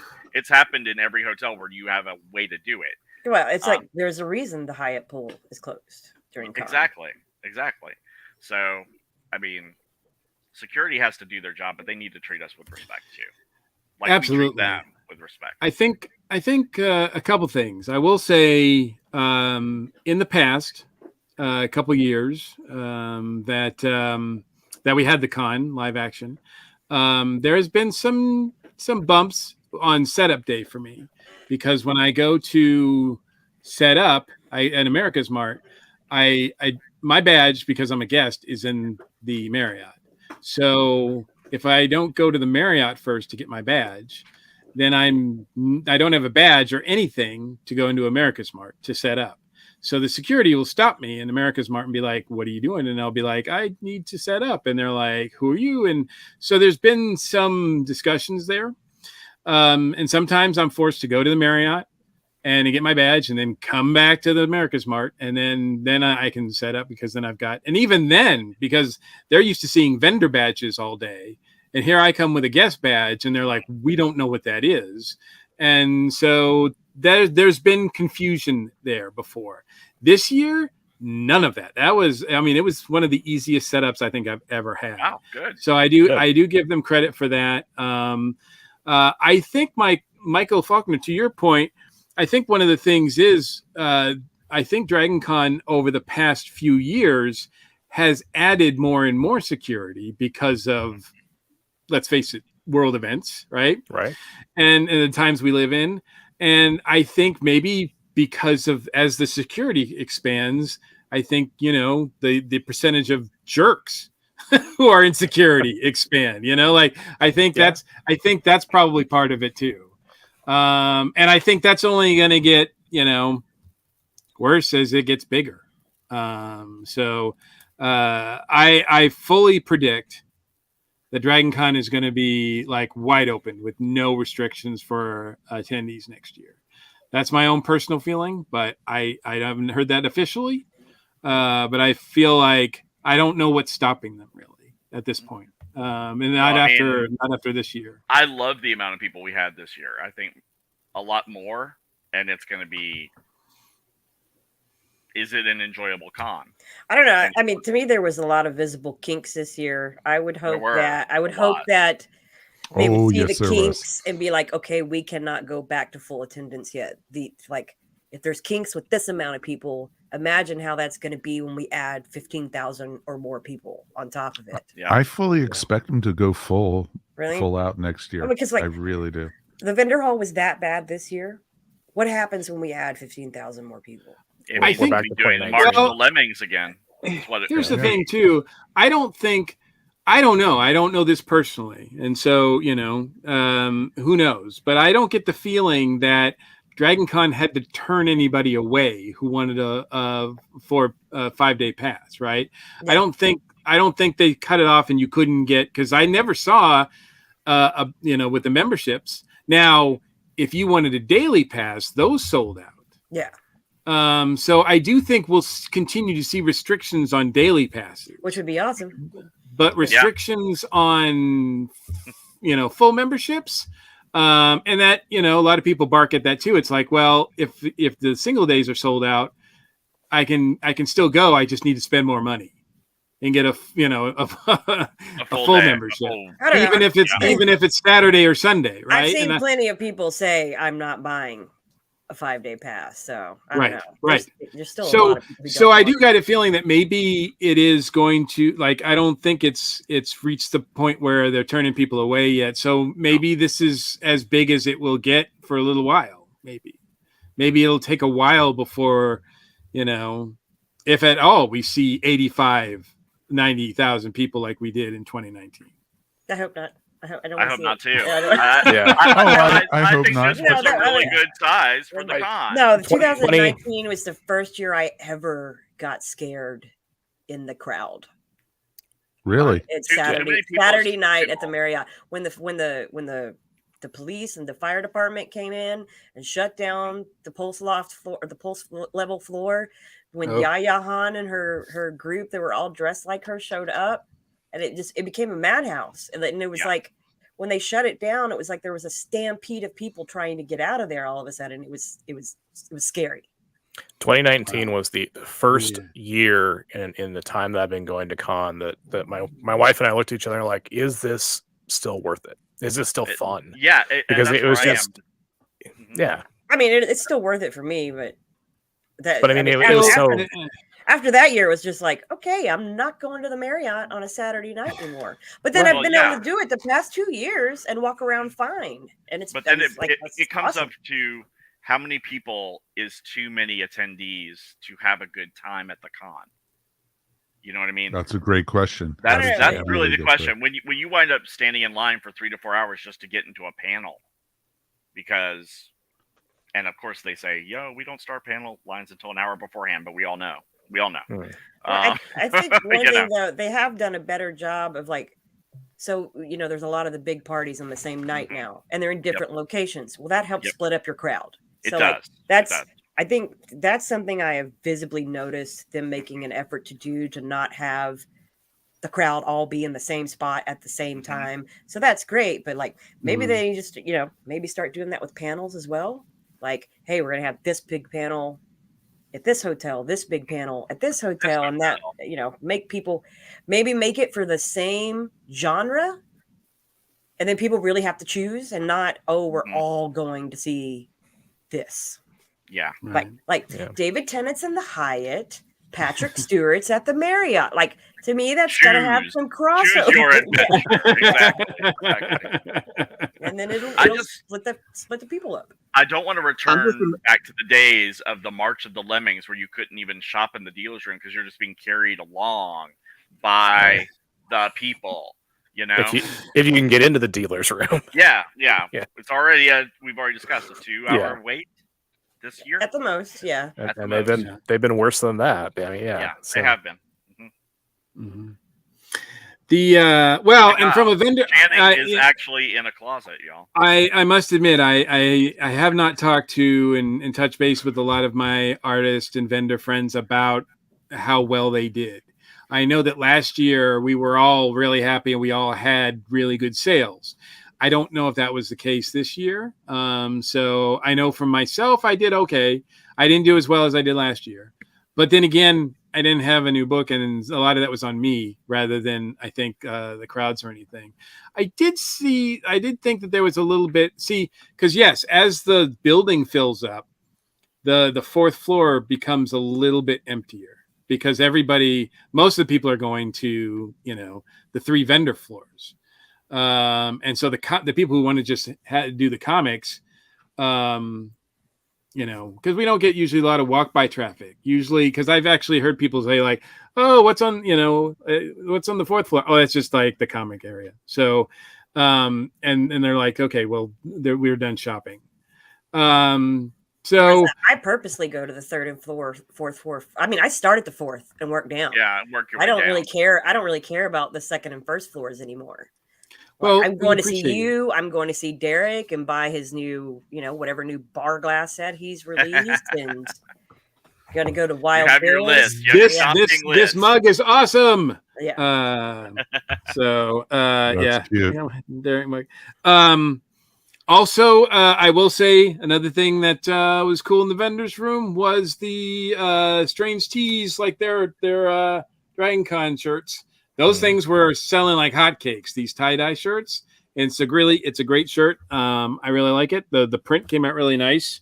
It's been through a couple of washes already, so I don't want to wash it too much because I don't want to. But it looks pretty good, and they seem to do pretty well.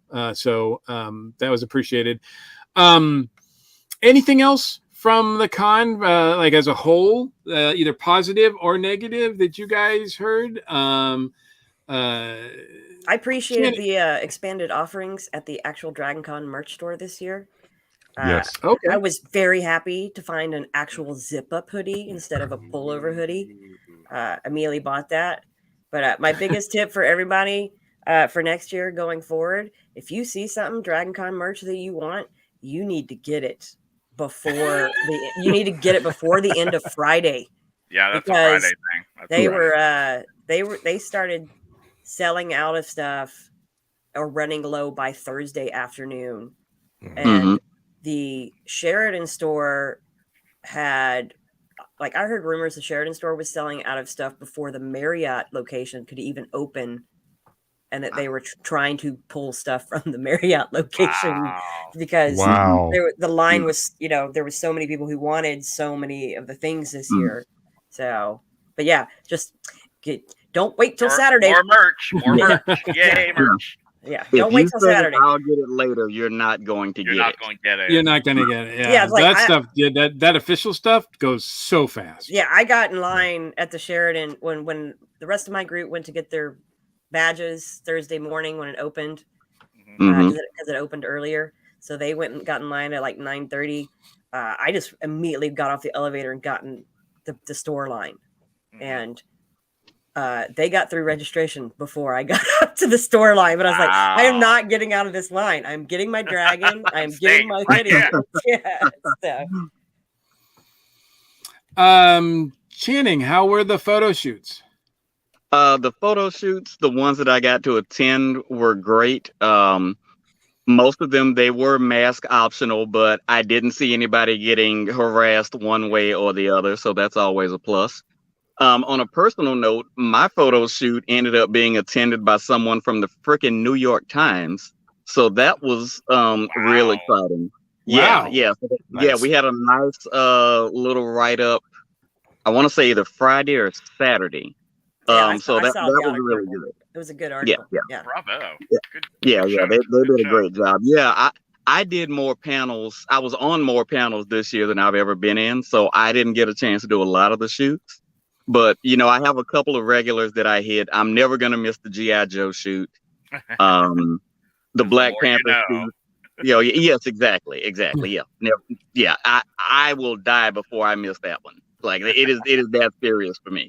I enjoyed it. And for all the bad experiences, I saw a lot of people at least trying to do right and calling people out when they were doing wrong. I think it was Mira Rose. She posted something about elevator issues in the Hyatt and the Marriott, particularly with people either not waiting for people to get off the elevators or not making room for people who may have had a disability or some movement issues to get on the elevators.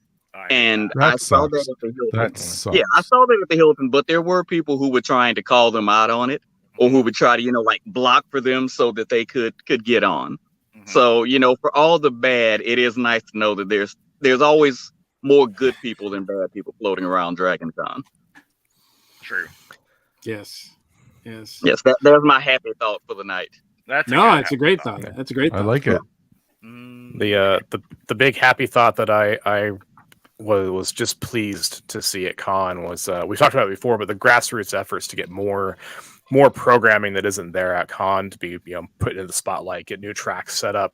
Happened to be in the room where the potential theater track crowd had gathered for their meeting, and just the enthusiasm that was all over that meetup.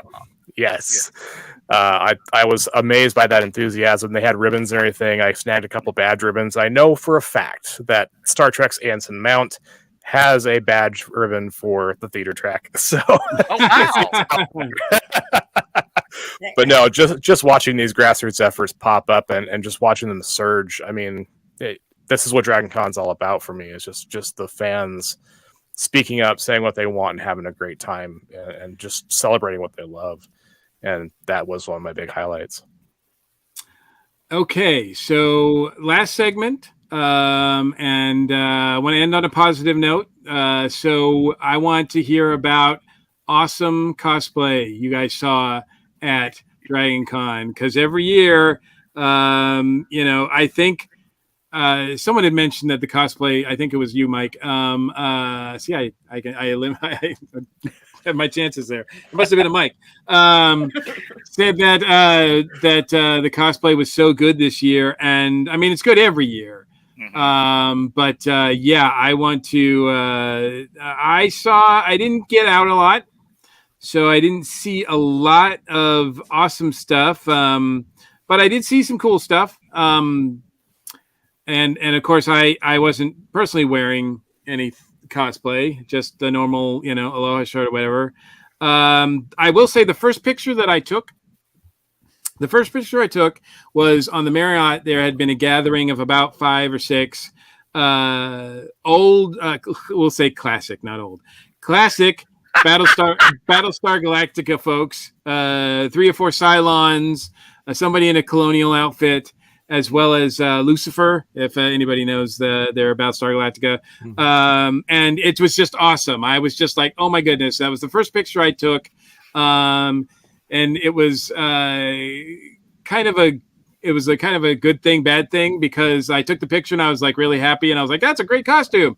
And the guy next to me took a picture, and he was not a young man, let's say. And he took the picture, and after he took the picture, he turned to his friend. He said, "My dad's gonna love this." And I'm like, Wow. Wow. Hey, but he could have meant it in a way that maybe he watched it with his dad. You know, Sure, they were both sure. fans. Yeah. Anyway, all right. So, I'll anybody who wants to answer, what good cosplay did you see? Kali Ma Kalima! from Oh, Indiana Indiana Jones. Jones. Yeah. Oh, Yes. that was so And the awesome. cage and And she was, Yeah, they and were it was cute. awesome because But she then was they- in the cage and he they was holding the also heart. they would let all of us get in the cage for photo ops, and he would act like he was ripping our hearts out. That was great. I saw those pictures. I did not see him personally. Oh, and I think she was from Florida, maybe. A girl brought one of the guardians she built from the Legend of Zelda game. It was amazing. Yes. Nice. Yes. Missed that one. For Stop me, that. it was Kite Man. And I didn't get to see him in person. I saw a picture that he posted. I love Silver Age DC stuff that's obscure, Bronze Age stuff that's obscure. I'm like, you dug out Kite Man. And I know it's because he's on Harley Quinn right now, but still, I don't care. I'm like, oh, that made my DC heart so happy. Who knew Kite Man was going to be a thing? I know, right? There you go. There you go. I, Kite Man! Great man. For I me, stepped out of the Westin at one point, and there was it had to be a husband and wife team, and they had their kids in strollers and stuff, and they were looking down at the app trying to figure out where they're going next. The wife was dressed as Captain Carter, and the husband was dressed as Captain America. And as I'm walking by, I just captains and flip them a salute, Totally. and they both pop up, and they're like, "Oh my goodness, he recognizes it." They're like, "Citizen." Just kept rolling. There was one year at con, I kept running into a Buffy and Riley. Like, there's 65,000 people there, but you keep running into the same people for some strange reason. Every That's the way year. it goes. You never see the friends that you want to meet up with, but you see complete strangers in the same costume. Every time I looked at them, like, Buffy, Riley. That went on all weekend. And I saw them like 3 times a day. And by Monday, we're like, Buffy, Riley. Did you It see was- the Captain Carter that from Doctor Strange that had the shield? oh yeah, I got a Oh picture yeah, of I saw that. pictures. I saw pictures of that. Yeah, that was Too Mike, soon. you took- That Yeah. had the smart. That had Yeah. the Director Faber, you took a lot of pictures. Was there anyone Oh, that yeah. stood out in particular for you? Yeah, a couple. The character we saw from Blade Runner who came to our panel. Oh yeah, Yes. she was Yeah. great. Mm. She was Yep. Pris, wasn't she? That's Pris. Pris. She looked so fripping good. I saw Bob and Carl. That was really good. Oh I yeah, got that. that's that one. Yeah. Always nice to see them. For when I was doing the Ted Lasso panel, we had over a dozen Ted Lassos and beards from the show. It was awesome. They all held the sign "Believe," and it was awesome to see. But yeah, there was just so many. There was the couple that was dressed as Buffalo Bill and Hannibal Lecter. I don't know if you guys saw Oh that. yeah. Oh. Oh, that was awesome. And Were they eating dinner? oh no, that would be fun. But They're yeah, bothering. I was Buffalo surprised. Bill was wearing the human suit, and Hannibal Lecter was all strapped to his, with the mask and everything. She was good. and I everything. was surprised at the group we ran into, Mike. We were walking around. I wouldn't have expected this at DragonCon, but they were dressed as the Beach Boys. Oh, I saw that. I got they a were video of them. Wow. I got a video of them lip syncing or singing along to the, No, to the track. I did Yeah. a photo album cover for them because they had me take a couple pictures for them posing and everything with the holding the surfboard, and it Yeah. was Mhm. awesome. They were awesome. You And just never know what you're going to find. It's so awesome. No. Yeah. True. oh yeah. And Yeah, I'm a sucker for a good cosplay mashup, and there were two that caught my eye. First night, there was a guy, he did a Ric Flair Doctor Who mashup, and he called himself Doctor Woo! Okay, that's awesome. that won Dragoncon. I need to see a picture of this guy. That is I have a awesome. video I will be sure to share later. And the other one, I can't remember what part it was at, but she was dressed as Princess Leia, That was but her outfit had the Chick-fil-A logo on it, so she was Chick-fil-A. Oh, Yeah, I she had the bun, she puns. had the Chick-fil-A cup and everything. Yeah, I have mixed thoughts about Chick-fil-A as a brand, but that was a good cosplay. oh yeah. One that I did not see, I just saw pictures of, but they looked amazing. Was this group of folks being like they're huge porgs. Mm-hmm. Yeah. They had like a little porg outfit, and yeah, there was like I don't know, like 10 or 12 of them or something. Well, like yeah, that. I think that's a group costume that for them year. every year. Yeah. Yeah, I don't. Mary Lou's a part of that group sometimes. Yes, Before. I think these were a little different looking. Maybe not. Maybe I was just seeing it from a different angle. But the one that the one I have to say, and this is just a real like obscure. Well, not really too obscure, but for me it's obscure because I don't really see it much. But I mean, I was sitting at my table and they walked by, and it was one of those situations where I was like, "Oh crap, I need to get my So I got my phone and I ran out in front of my table, and of course they were gone. And I was like, which way did they go? It's amazing how fast people just disappear. Like, and so finally, I was able to track them down, and I'm so glad I did because it was the second Doctor and Zoe. And I don't know if I saw them. They were awesome, dude. I don't know if I've ever seen like that. I don't know. I just wouldn't at a Doctor Who convention, maybe, but at DragonCon, I just did not expect to see that. So that brought a big smile to my face. I loved also seeing the guy dressed as the FBI agent walking around with the safe property of Mar-a-Lago. That was just awesome. Nice. The heartwarming group that I saw pictures of, I didn't see it live, but we all know about Aviva over in the Peachtree Center. Oh, the Camille's. There was a group that dressed like the owner, Camille, who just loves us anyway. He was almost in tears, you could tell by the photographs, because he's become a part of DragonCon now. Yep. Oh, That's some great food. A right true there, Wilson Camille. Fisk, which was I saw like 3 really good Fisks. One that I just missed taking a picture of because he got on an elevator, and I was like, "Damn it!" And the doors just shut as I like approached him. But I think because as we predicted, the Hellfire Club shirts were among everywhere. I would say like it was probably the first thing I saw when I was actually at I think even before I set up. I think when I was parking the car, I saw someone on the street, and then I was thinking about counting them. But after half an hour, I was like, this is too many. I can't. There was at least 40 of us at the yearbook photo shoot on Sunday. It's crazy. There you go. See? And I'll warn everybody now. Including the Ozzy Osbourne cosplayer. The guy who goes as Ozzy Osbourne, yeah, he showed up for it. It was great. I don't know if y'all saw, if you're on the internet, the Deadpool 3 teaser has dropped. Mm-hmm. Yes. And the guy cosplaying behind him. September 24. Yep. So prepare for the wave of Deadpools in 2024. Well, and Wolverines. Yeah. So it'll be like 2018 and 2019. I mean, Deadpool up until recently was always big. Oh, totally. You guys were talking about Ted Lasso. I have to mention there was a Ted Lasso bunny at the Bunny Hutch party. Was there? Oh, that's awesome. Yes. Had the mustache and everything, and I got to be honest, I was very confused. I'm man enough to admit that. That's okay. That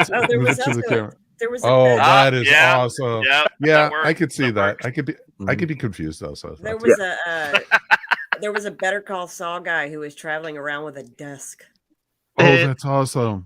That is awesome. It's like that's commitment because that's crazy. Was But that's the like the Michael was Myers the person. with the hedge? Oh yeah, Yeah. but that's on That's the wheels. Michael Myers. Oh, Yeah. the that's Michael on- Myers. Yeah, that's Yeah. on Or wheels. I saw someone who was dressed as Austin Powers but wearing a Michael Myers mask, which was awesome. Wow. But I was also very happy that we got a ton of Sandman. We Yeah. Oh, got yeah. Mhm. Yes. a ton. It was a very ton of sandy Sandman. year this year. Yeah. So yeah, it was Sandman awesome. was good. I saw a couple, and most of the ones I saw like were when I was going to panels, so they were in sky bridges or on my way, and I couldn't stop, so I didn't get to take a lot of pictures of great cosplay. But there was still some. I saw. I guess he's come to the show before, but he calls himself Atlanta Iron Man. And he was wearing a full Iron Man suit, but it was in Braves, like they had the Braves logo, the Atlanta Braves logo on it and stuff, and he was pretty cool. So, Oh, I liked running shout out into to him. the Jim Henson guy, because that guy is great. Oh, who was holding yeah. Kermit? Yeah. Yeah. Damn reversing cameras. That doesn't help our audio viewers. So, Hey, so they're all showing photos on their cameras too. yeah, I can't show the remember, photos there's on my always this camera, guy. So it's He's good. never going to let you go. He's never going to. Oh, yeah. Stop. You've been rickrolled, folks. So I do think that the cosplay was strong, and that's always fun. It's still one of my favorite parts of Dragoncon. It's just, it's 100%. and I do miss being able to just park myself somewhere and just watch people, like watch the costumes go by. I mean, yeah, I see some at my table, but it's just kind of cool to, like, after dinner, you just go and you hang out for an hour, 2 hours, 3 hours, chatting with friends and just watching costumes go by, because you never know what's going to come around the corner, ever. Like, you never know. And it's always plan for next year. It's always fun. So hopefully that'll be something that we can do next year. Cool. So anything else about DragonCon 2022 that we haven't covered? Okay, everybody's tired. Con is over. I got puppies kicking me to. Oh no. So, all right. So, and thanks for all the comments there. I know that Mike posted a few of them, and I know we didn't get to post them all, but sorry about that. But I think I'm going to call it. We're going to draw a close to this episode and this season of the 2022 DragonCon Report. We're extremely grateful for all the support y'all have given us this year, and the 10 years preceding it, for that matter. We encountered so many listeners and viewers of the show. One person even wore the shirt. That was awesome. Meeting someone who was the listener, who wore the shirt. Yeah, who cares about the co-host? And our, not just that, but our social media presence expanded immensely. I mean, we had way more hits, way more likes, way more comments, way more reposts, retweets, whatever, than we've ever had before. Because people can see our faces now. So. Yep. It looks like it looks like the that is like good and bad. The community's growing. And if, like, look, I mean, we like to repost. So if you have something about DragonCon that you want us to forward to everybody, or you have some news or an event or something like that, we like to forward that. So, and repost that stuff. If that's something that, we repost and you don't want it reposted, let us know and we can take it down. That unfortunately happened a couple times, but for the most part, everybody was really thankful about it. And we, like I said, our community grew, and hopefully it's just going to keep growing. We're going to put content on those sites throughout the year. So even though we might go dark for the next 3 months, the social media will not go dark. We'll have some stuff happening, mostly pictures from this year, as well as past years, because we've all got tons of pictures that we can share. So, but yeah, and it was great meeting everybody in person. I hope everybody that we met got a ribbon, that wanted a ribbon. maybe there's some way that we can get you ribbons if you haven't got a ribbon. So reach out to us and maybe we can make that happen. It's called Dragoncon 2023. Wow. Harsh. So big shout out first and foremost to everybody who's been with us all year, and we really appreciate the support. But as far as the crew here, Channing, thank you so much for joining us tonight. We really appreciate it. Always happy to be a part of it. Have loved hanging out with you guys this year and looking forward to another successful year next year. So when you're not at Dragoncon, where can people find you and check out what you're up to? I am on Instagram, Twitter, and TikTok at Channing Sherman. Just use my government name. I'm on TikTok, but I mainly follow. You will not see me dancing anytime soon.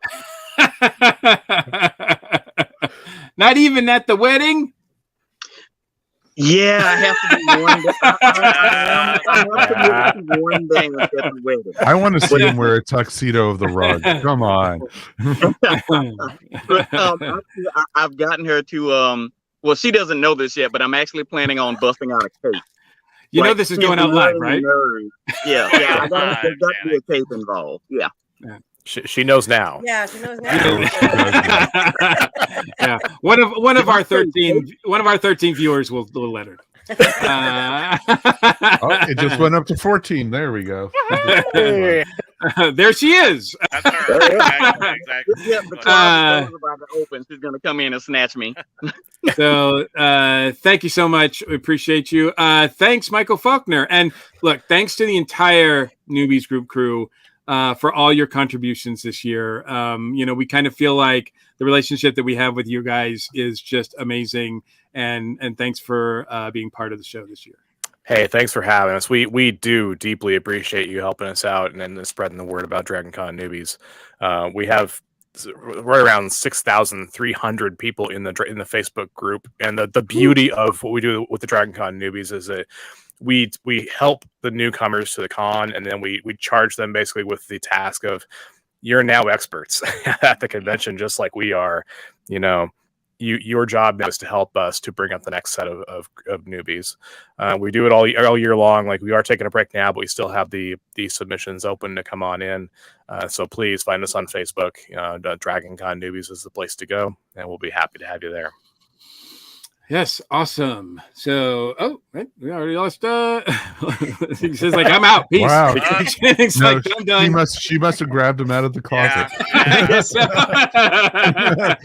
What was this about a cape? That's the conversation right now. And of course, a big shout out to our station crew here. Thanks, Jen. Thank you. I'm going to throw this out there real quick for Mira. For costumers out there, the Page to Stage costume contests will be announcing their character list for the Invitational Division by November 1st.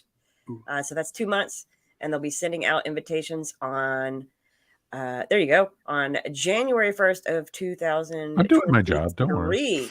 Well, I didn't know if we were going to catch it before we were doing the goodbyes. Gotcha. You can also join me, folks, over at the unofficial group for parties, the Dragoncon parties, meetups, and more group on Facebook, or the Blurred Nerds podcast right here on the ESO network. Yes. And on that note, two things. One, a lot of the shows on our network, a lot of folks that appear on the ESO network were at Dragoncon and have done Dragoncon reports. So reach out. Check out the Flopcast, check out Blurred Nerds, check out the Cigar Nerds, check out the Watchathon of Wrestling folks were there. So there's a lot of shows. I've reposted them. Most of that information is on the Instagram, and they should be on the Facebook group page as well. So, or you can just go to esonetwork.com and check out those shows, because there was a lot of coverage there. Yeah, and we have podcasts and blog posts with photos. So, yeah. Oh, yes, absolutely. Real quick, Michael Faulkner, other than the Newbies group, is there anything else that you wanted to promote? Absolutely. When I'm not doing Dragoncon, I'm doing other things all year long on my website. That's creativecriticality.net. That includes the Timestamps Project. This is where I talk about Doctor Who every week. I'm right now wrapping up Series 8 with Peter Capaldi. So you can find all that and more all year long on creativecriticality.net. Awesome. And Darren, man, we've been doing this a long time. We're old. I mean, I don't know what to tell you, but yeah. Don't tell me that. Where can people find you on the off hours of the Dragoncon? On the off hours, we publish on Legion of Substitute Podcasters, where we talk about Legion of Superheroes and all that DC goodness over there. We love talking about our great heroes of the future. And recently, we just did a podcast on ESO for the Rainbow Room, which is talking about how important this next election is. So that's either going to really make you happy to hear that stuff, or it's really gonna tick you off. You can decide. Or all the above. Maybe all the above. True. So that's yes, where I am. I don't know what our next Rainbow Room will be after this one, but I figure we'll figure it out. In the meantime, everyone watch Cabaret and vote accordingly. That's what I have to say about that. Enough said. No, definitely. And of course, thank you, Director Faber. None of this would be possible without you, man. Oh, definitely. It's always fun doing the Dragoncon report. And you know what? No matter how much I bitch and moan about Dragoncon, I always will be back. I always will love being, part of it. And it's my geek family reunion, as we like to say. Yep. And I look forward to doing the show with everybody. And I think we can announce it now pretty much that there's a good chance Darren and I will be doing a new walking tour this year. Yeah. And everything. News to me, folks. Oh, I know. You're gonna update the tips. Oh, I think it's time. Just I the really tip, Jen. just the tip. So I think definitely, having the walking tour, I think, updated and, and doing some different things with it and, such. If you're a camera person, please get in contact with us because we'll want to talk to you about it and everything. And might be some free advertising for you guys also. So if anyone's interested. So definitely reach out to me and Darren. Cool. And yes, like I said, even though the podcast will go dark for a few months, we will be doing stuff regarding the new season because, yes, we will be back to cover 2023. We are, I'm still recovering from 2022, but, still thoughts. I found this, look, if one thing that this year taught me is that it's never too soon to prepare for Dragoncon. Nope. So yeah, my Dragoncon prep starts now. We try to cover all we can with these episodes on this show, but please, to keep up with the latest news, please check out the official Dragoncon website, all their social media outlets. All the fan tracks are active on Facebook too. A lot of them are active outside of Dragoncon, so you can still keep that Dragoncon vibe going. I know that our good friends at the American Sci-Fi Classics track do, I think, a panel. Is it every Thursday? Are they still doing that? They take a break right after Dragoncon to recoup, just like the rest of us. But yeah, they're back probably in the next month or two. Yeah, but a lot of content there. You can't keep a good Joe and Gary down. No. That's true. And a lot of the other tracks are active as well. So check that out. We're a proud member of the ESO network. We have a TeePublic store filled with all kinds of cool stuff, including a very cool design for the Dragoncon Report podcast that, I want to see more of those now next year. That'd be awesome. There's a link for that in our show notes. And if you go to esonetwork.com, it's right at the top of the page. We also have a Patreon page. As Mike said, we had some new patrons join after Dragoncon. Thank you so much. We really do appreciate all the support you give us. If you can't support us financially, that's okay, because you can help support our show by leaving a review on whatever platform you're listening to us or watching us on. I'm not going to name them all because there's way too many. But if you just like and share and give stars, lots of lots and lots of stars. Thumbs up on YouTube. Thumbs up. Yes, everything. We really appreciate that because it does help a lot in the algorithms and all of that. And of course, if you want to leave feedback or comment on the show, please feel free to email us at feedback@dragonconreport.com. And you can reach out to us also individually, Facebook, Twitter, Instagram, or DragonCon Report is on all those things as well. Thanks for watching. Thanks for listening. Thanks for participating. We really appreciate you. I'm your host, Mike Gordon. And as always, it's been my pleasure. Take care. Stay safe. And we look forward to seeing you all in 2023. See you in 3 months. Bye. We'll miss you. 336 days to go. There we Joanne's is having a sale. Go. Yes. Hurry up. Hurry up. There we go. Bye, guys.